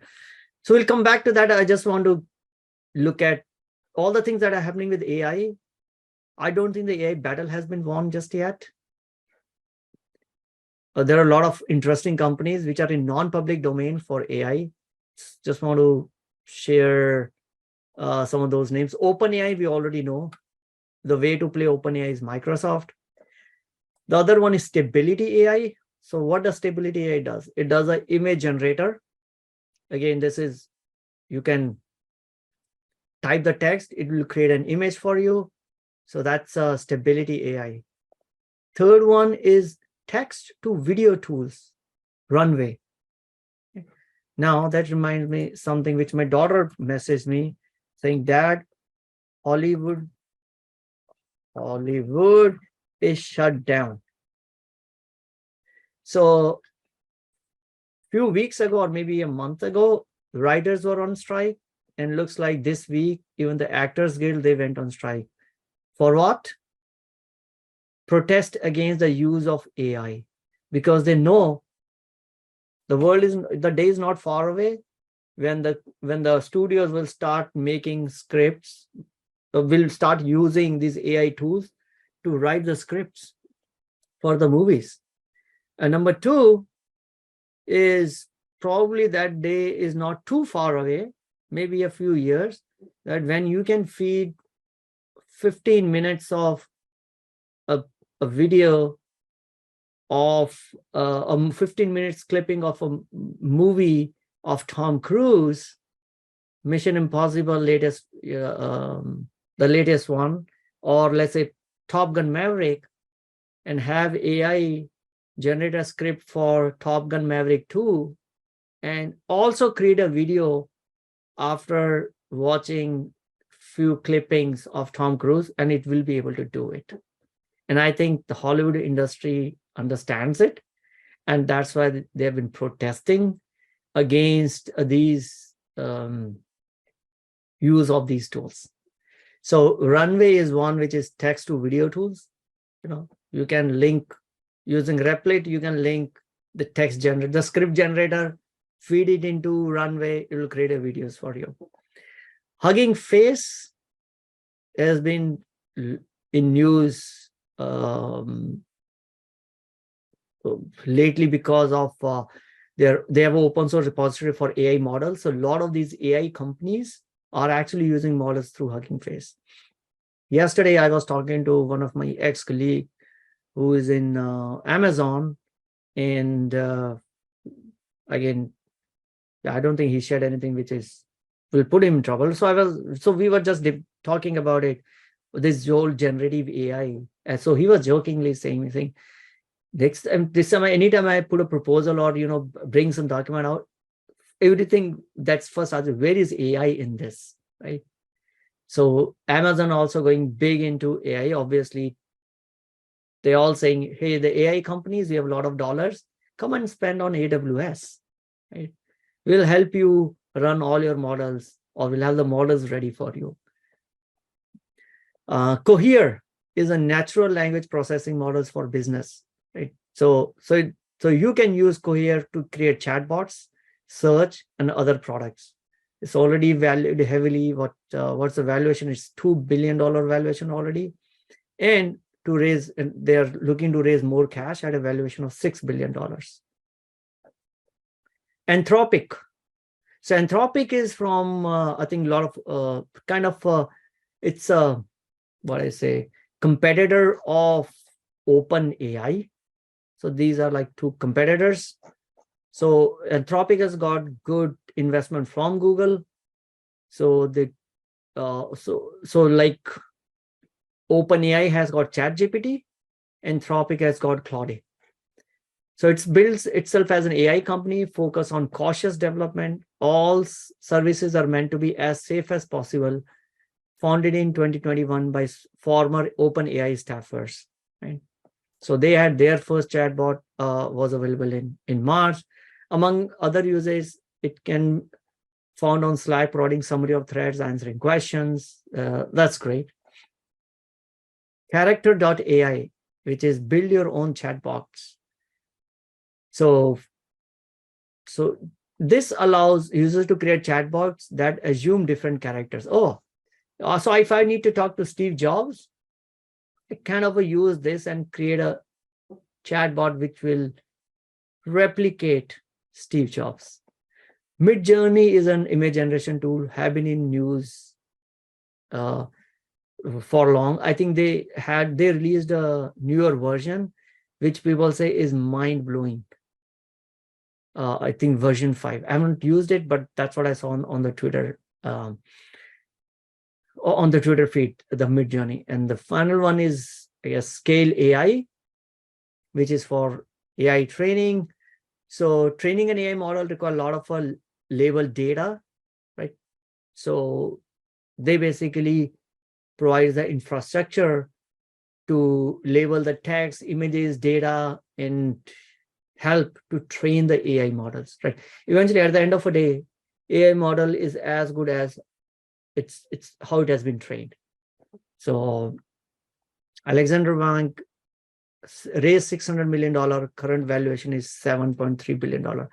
Don't pay too much attention on current valuation because, hey, if you haven't revalued your company, the market may not accord you the same valuation right now. But these are some of the companies that you may want to keep an eye on. Or if you are a practitioner or you're a user of these AI tools, maybe you may want to start looking at some of these tools in your day-to-day work. Scale AI, Midjourney, Character AI, Anthropic, Cohere, Hugging Face, Runway, Stability AI, and OpenAI. I guess OpenAI is the one that caught everyone's imagination, but there are way more. There are a lot more other AI tools. So that's a quick update on the non-public AI companies. Public AI companies, you can just open up CNBC, they'll give you a list of 20 companies. Right. So, which is top 7. I think right now everything that is work is because of AI. Jesse, can you take a look at Biogen stock as well? So look from what perspective? So maybe let's do a BIOGE.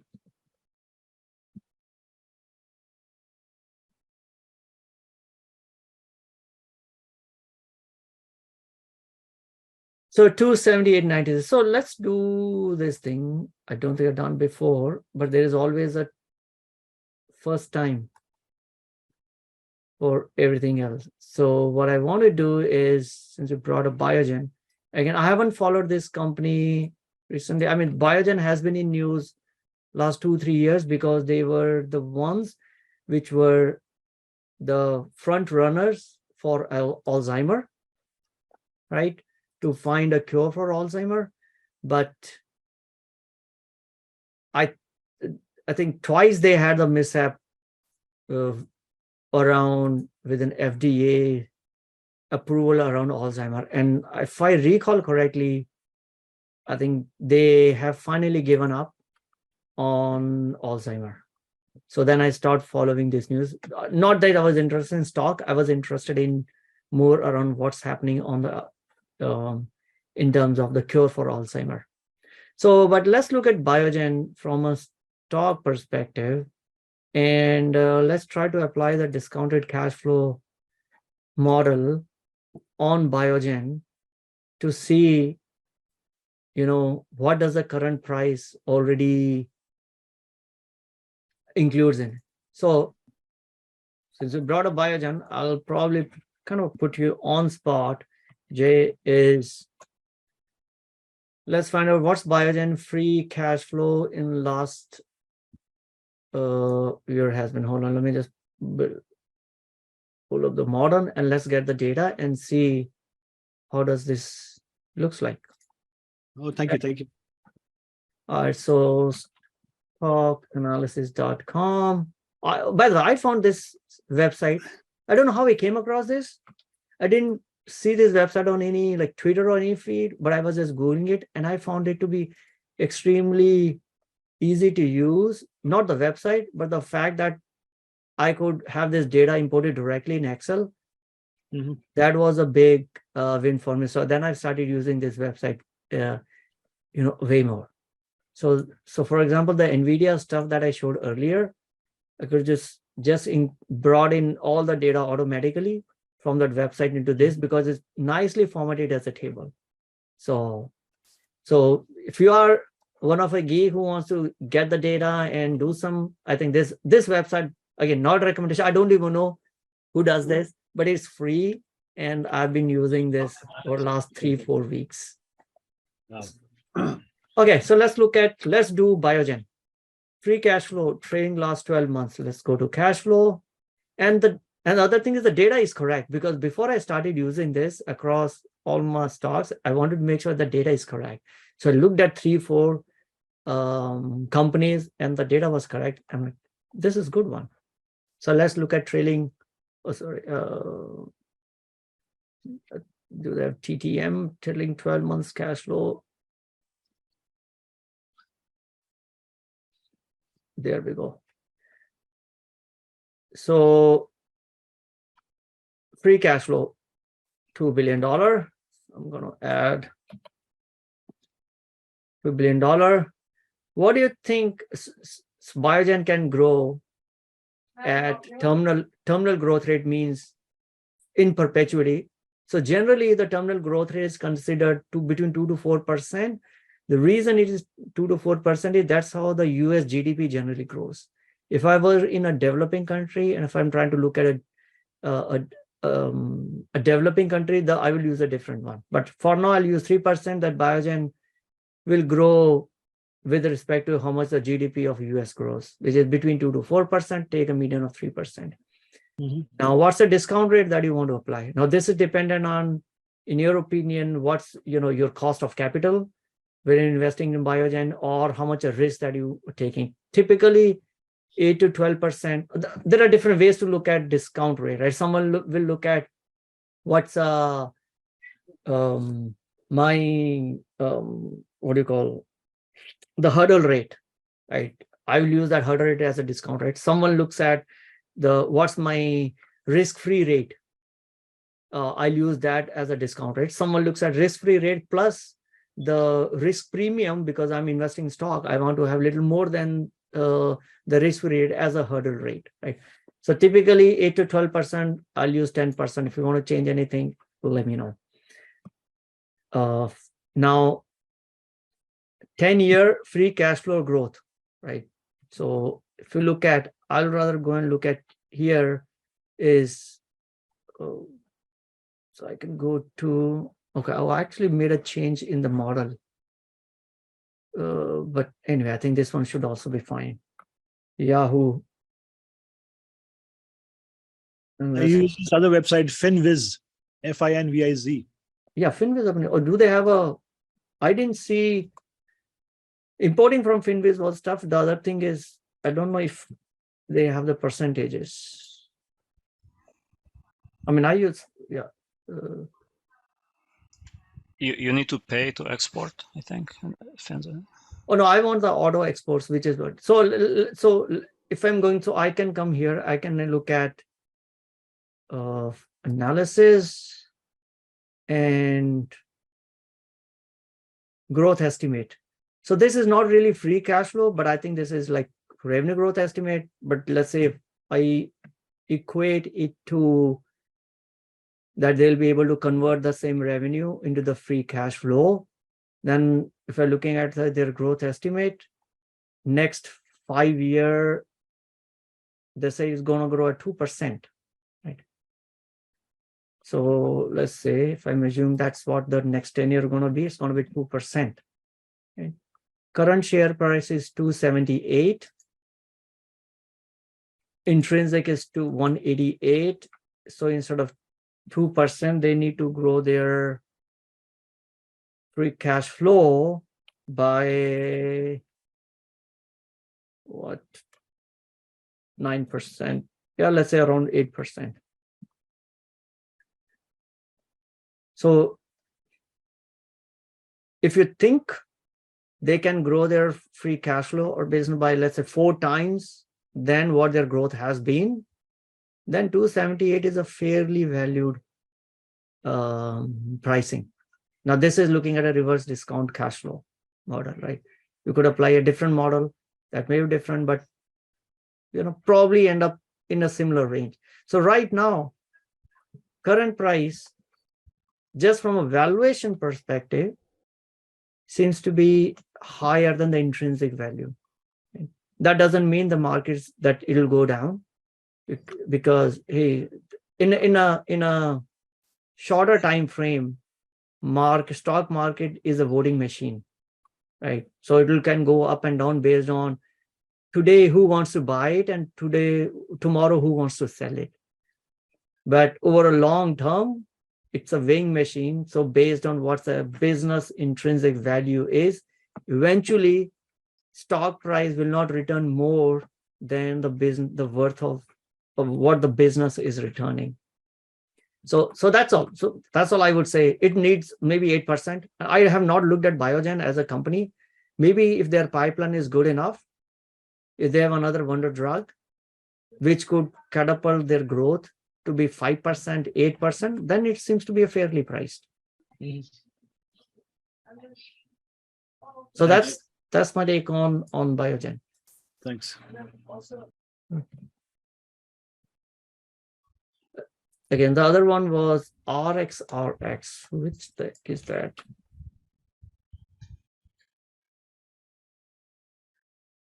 How big is RXRX? Pharma company. Then this is Recursion Pharma.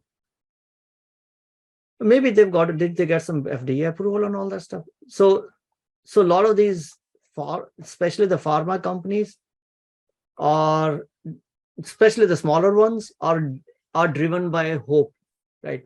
That they may get the FDA approval, or if they've got an FDA approval, the stock could double overnight. So there is, when it comes to the early stage pharma or biotech companies, the intrinsic value just has no sense. And I don't know what other model could apply, but it's all based on, hey, if this tech works, then many of the companies have a model that they will just sell off to another big player. So I don't know. I don't track this one to see. Maybe, okay, so let's see what happened. Why did it go high? What does Motley Fool says?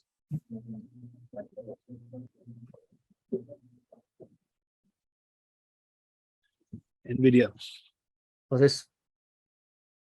Oh, thanks to NVIDIA.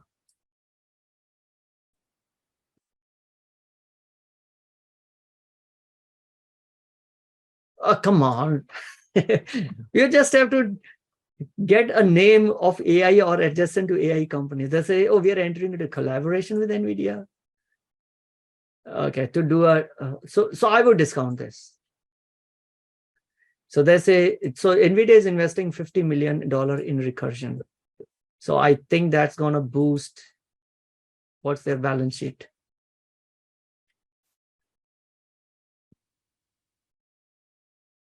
Yeah, so that's like almost, they're going to add 10% more of the cash in their company. So I think any cash infusion is good. So yeah, but that doesn't mean anything. So $50 million is not even a peanut change for NVIDIA. It's like a rounding error of fourth order. And NVIDIA will just forget about it. NVIDIA is $1 trillion, more than $1 trillion company. So $50 million won't even register. They won't even know which company they invested in. So yeah, I wouldn't pay too much credence on this and run to buy RX stocks. It's frothy, right? Anything with AI and stock Yeah, guns. yeah. I mean, so if the news had been that RX have an AI model for drug discovery, that they are collaborating with NVIDIA, and NVIDIA will basically use it and pay them subscription fee in their Coda software, yes, I will consider that as a good news. But this is saying NVIDIA invested in them so they can build the model, let them build the model, and then we'll see. NVIDIA would probably have invested in 10 other companies to build those models. Absolutely. Right. So I'll discount this one. It's just a frothy on the news of collaboration with NVIDIA and AI. And that's what sometimes makes me feel that this whole AI and it's right now it's around too much too soon. When the stock is up 50-60% just on the news that NVIDIA put $50 million in, that's itself says something. Yeah, it's crazy. All right, any other stock?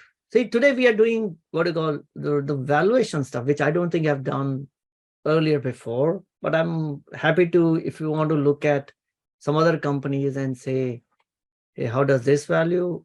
We'll be happy to do that. Otherwise, we can talk about TOS script. So last time someone said, hey, let's discuss something on the TOS script. So I will be ready to share what do I have on my Thinkorswim screen and how I use it. Again, you could use whatever works for you, and maybe I can spend some time on that one.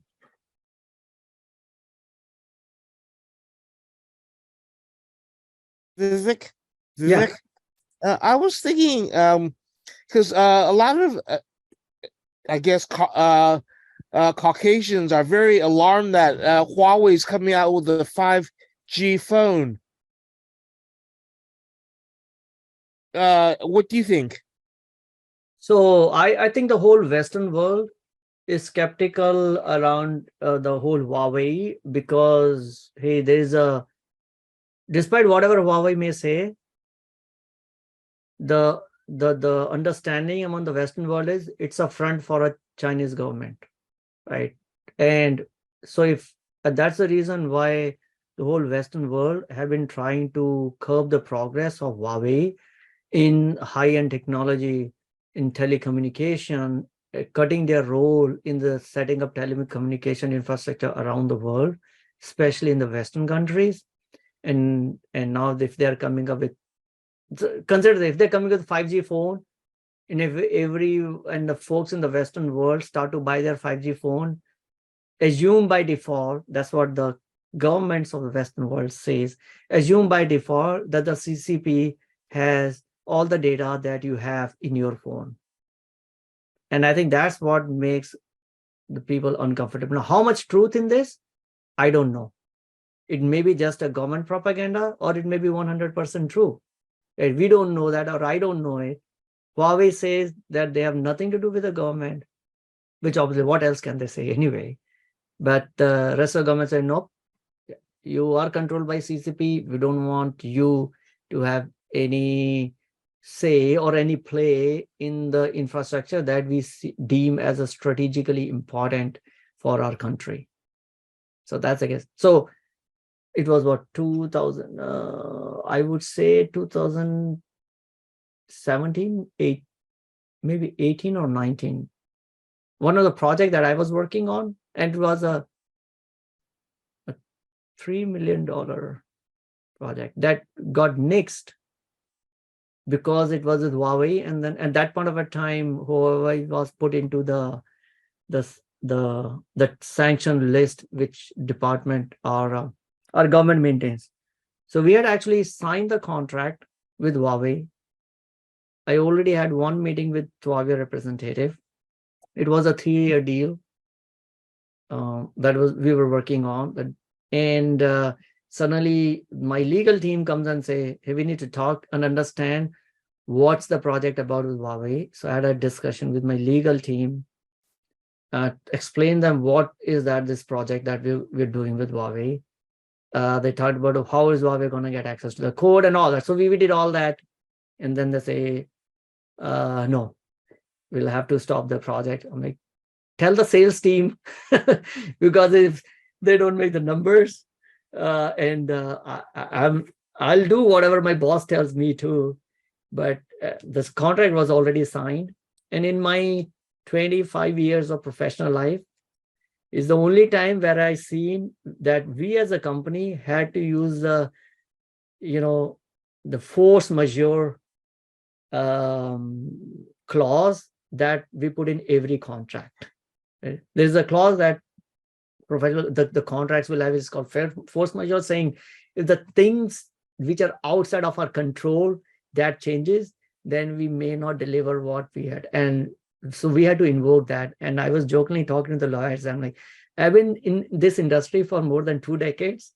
I think this is the first project in which we have to use this clause. But sorry, a little bit of a personal stuff, but because this is brought up Huawei, I'm like, yeah, I have a little bittersweet memories with this. But that's the reason. Okay, Huawei is an evil company. Back in 2021, when I was talking to Kai, I was trying to find when they were stealing our technology in the first decade and a half of this century, and then I found out they're still stealing other people's international intellectual property. But the thing is, we use computers and we use mobile phones, and everything with a CPU in it is like 95% made by mainland Chinese companies.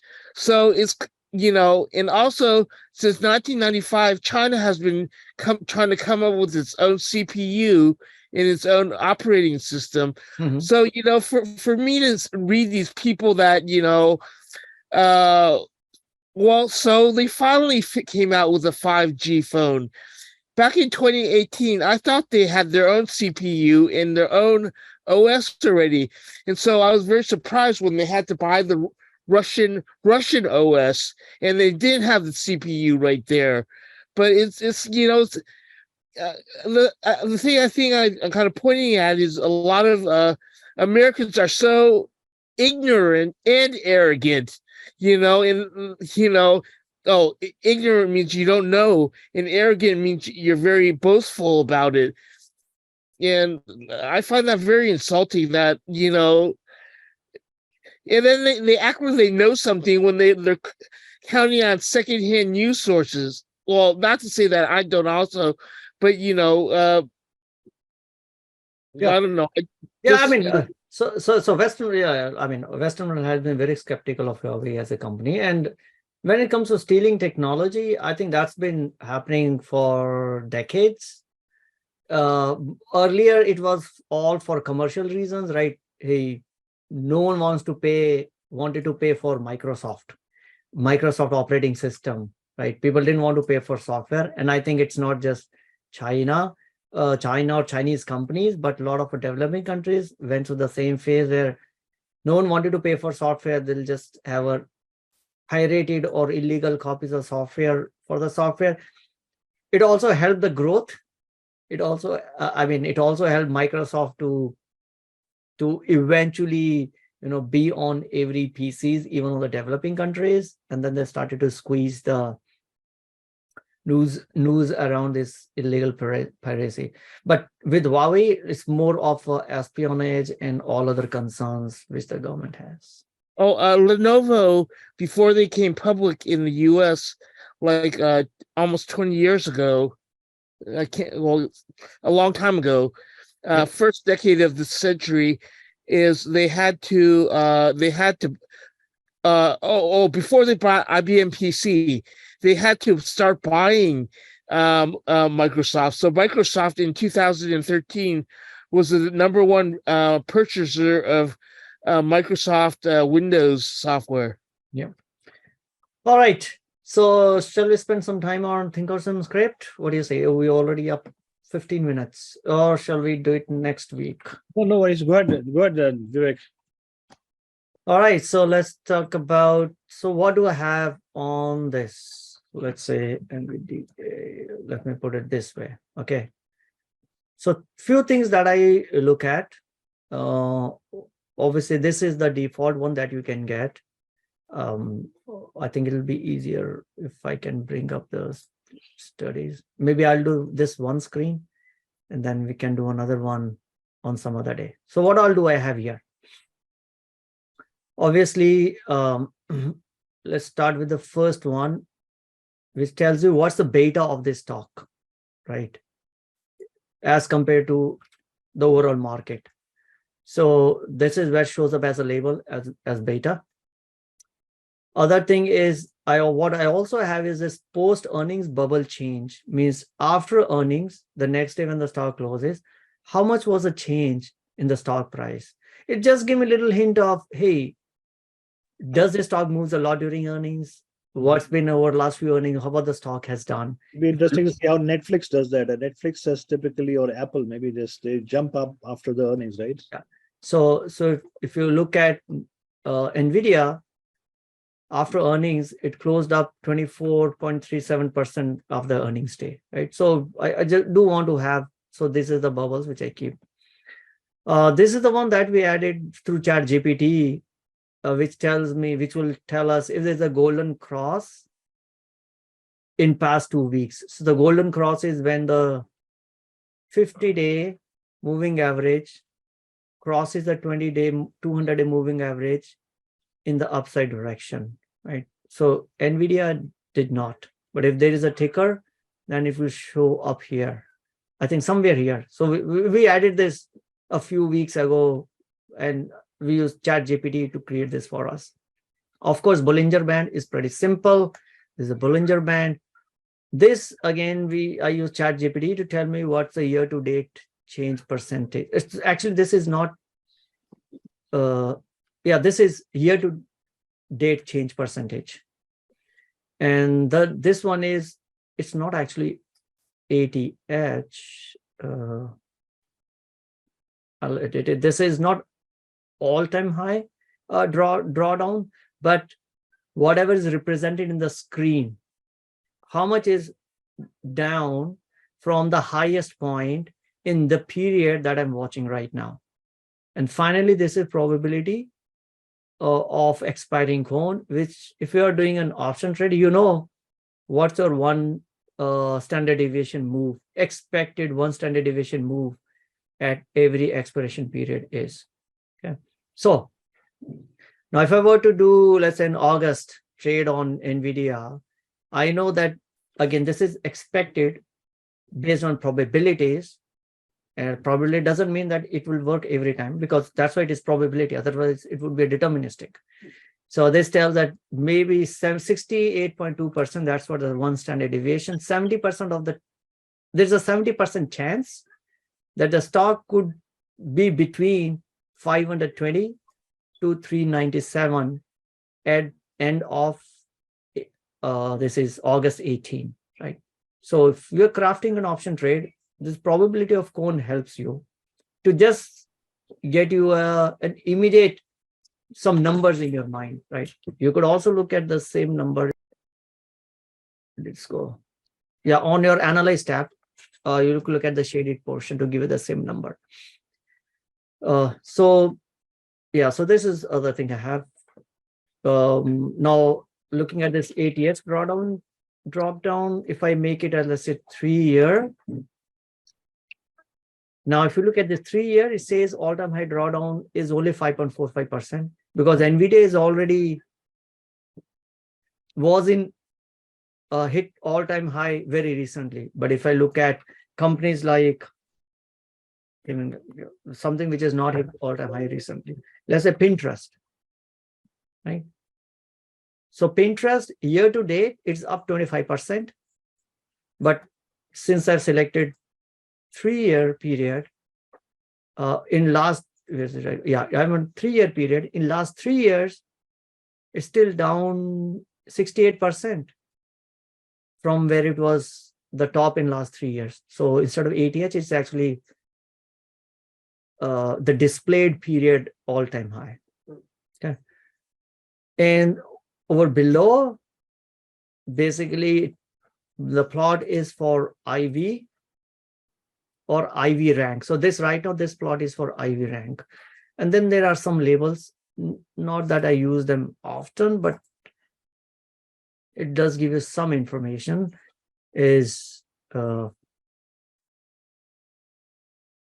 me just show you. So of course we have IV rank, IV percentile. This is an average IV crush. This is helpful if you are doing earnings trade. So I used to do earnings trade a while ago. I don't do that anymore, but it tells you how much is the IV crush that is happening right now. If you're option trade, I don't know after earnings where the stock will go. Right? If you look at this Pinterest, stock is up 11%, stock is up 13%, stock is down 5%, stock is down 15%. But one thing which I know for sure that will happen after earnings, that the IV will crush. So IV crushed from 81 to 37. IV crushed here from whatever 96 to 30. Right? IV is a juice that isn't built up in anticipation of the movement. And once the event is over, the juice, I mean, there is no more anticipation because the event is past. So we say IV crush happening. We see IV crush happening here. So now IV is increasing. After the earnings, IV will crush. Right? So if you're option trader and trying to do earnings trade, this IV crush, you could profit from IV crush. But I've seen over years, it's more of an engagement tool. Earning trades, otherwise you would just net down. So I stopped doing earning trades, but that's why I used to have IV crush, right? This tells you one standard deviation is a dollar movement is one standard deviation, 1 day standard deviation, 1 week standard deviation, 1 month standard deviation, right? Nowadays, most of the thing that I use here is to just see IV rank, which tells me how is this IV as compared to the IV over the past 1 year.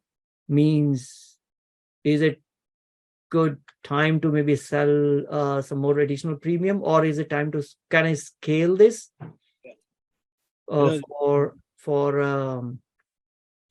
can I scale my position? Because if the IV rank is higher, then I will scale it. If IV rank is lower, then I don't have much of an edge here, then I don't want to scale into my position. So IV ranks helps you that. So these are the things which I have on my daily use. You know, I come and see on the daily side. If I do an option trade, where's the IV rank? 37. I think 37 may be good enough. I'll go and put a trade. Yeah. Can you apply this to holding the watch list or run this periodically? No, you can also have it on the watch list. So let's say what we could do is, I think I have some stuff on my watch list, or I can bring it up. Let's say ETF, right? So this is IVR, which is IV rank on my watch list. I have an IV rank. I have a day to expiration. Oh, sorry, days to earning. So it's an ETF, so there is no days to earning and stuff like that. So you could, so in Thinkorswim, you could create your own column and then use it. Whether you want to use it in watch list, you can use it in watch list. Here, basically, I use the same code to create a label which shows up here. So Vivek, I'm earnings trade. You talk about that. I've had past experience doing earnings trade and tried doing strangle, which is pretty expensive one. And again, you're betting on the dramatic moments for the stock. So I've been burned in the past. So my lesson is today is if I hold a stock and I want to do earnings trade or protect, just by get some insurance, buy puts on the downside. But the strangle trade does not work. It's very expensive. So you are doing strangle because you bought the strangle. Yes. So the earnings trade which I'm talking about is the reverse, because if you buy the strangle, the IV has crushed, your strangle has lost tons in value. So sorry, I should have clarified it. So most of the time I rarely buy options. So the trade that I've been talking about is actually selling options because I know Yeah. that the earnings will get crushed, which will be in my favor. Mhm. There will be time which is in my favor. Only thing that is not in my favor is the stock movement. Of course. And if you look at overall statistics around the average stock movement versus what was the expected movement, the average stock movement is less than what is generally expected. That's why professionals will actually, if they're doing earnings trades, they will sell it because they know on an average, Mhm. the stock moves less than what you paid for the strangle.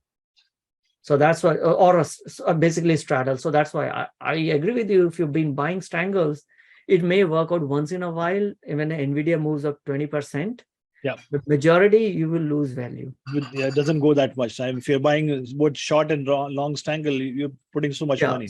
So the other way is to flip it. Instead of buying it, I would rather want to sell it. But then you need to understand what to do with Nvidia if you're doing a naked one, right? So I had done earnings when I initially started doing options. I'd done earnings for 2, 3, 4 years. It's a good engagement tool, but not really a tool to build your portfolio. So I don't do that.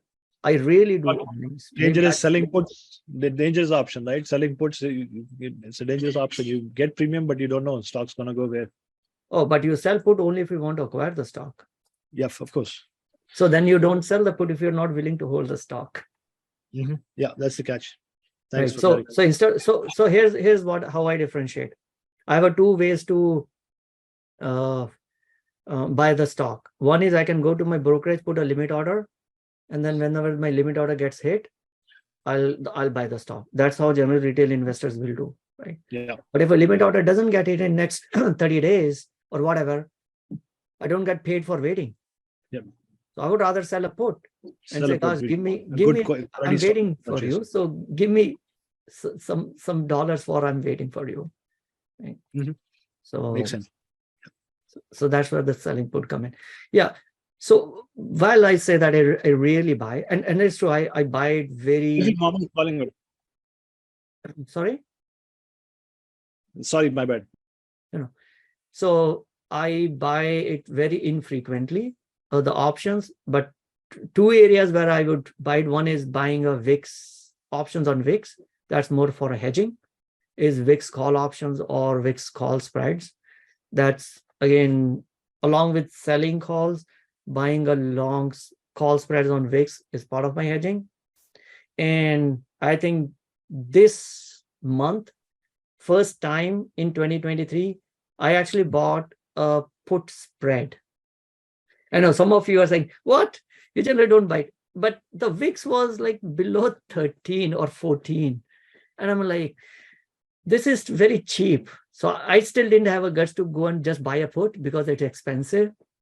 But I bought a put spread, a long dated December expiration put spread because the VIX was so low.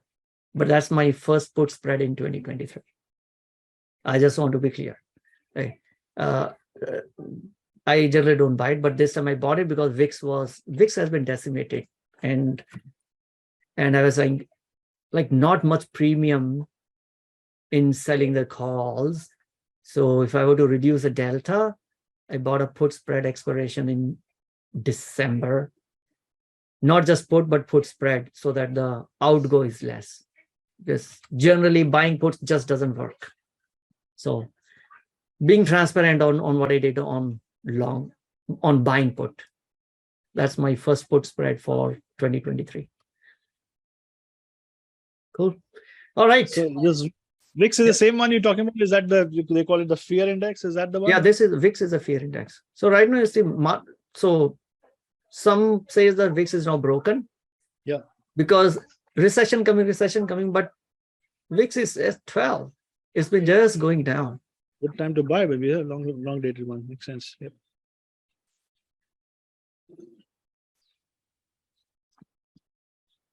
So there are a lot of other inverse yield funds and ETF stuff like that. Have you kind of looked in some of those? No, so I am okay to. I have not looked at inverse ETFs, but I'm okay if you want to look at inverse ETF, which is 1:1, fine. If you are doing a leveraged one, be careful. Because for leveraged ETFs, Yeah. the direction and the movement, the movement in the direction that you want needs to happen quickly. Mhm. So even if, let's say you held it for 30 days, Yep. stock is down from, let's say when you bought that inverse leveraged short ETF, even though the stock is down after 30 days, you might still lose money. So you need to, if you're doing a leveraged ETF, you need to understand the holding period has to be very important, because when you bought it, stock went up, you kind of lost a lot of money already, that even after the 30-day period, the stock has come back or gone down, you are already out. I mean, you are still down on your leverage fund. So we ran some of the simulations in, I think maybe last year, in which we found out even if the stock is done in your direction 70% of the days in 30 days, you still lost money in the leverage funds. So that's how the leverage works. So leverage, be careful. If you're doing just short or inverse ETF 1:1, that's fine. Got it. Okay, super. Thanks again. All righty, with 12:30 mark, Jay says, are you willing to share a chart, toss MX link with these studies? Yeah, so what I'll do is, Jay, is maybe let's go through some of the screens one by one, and then I can share the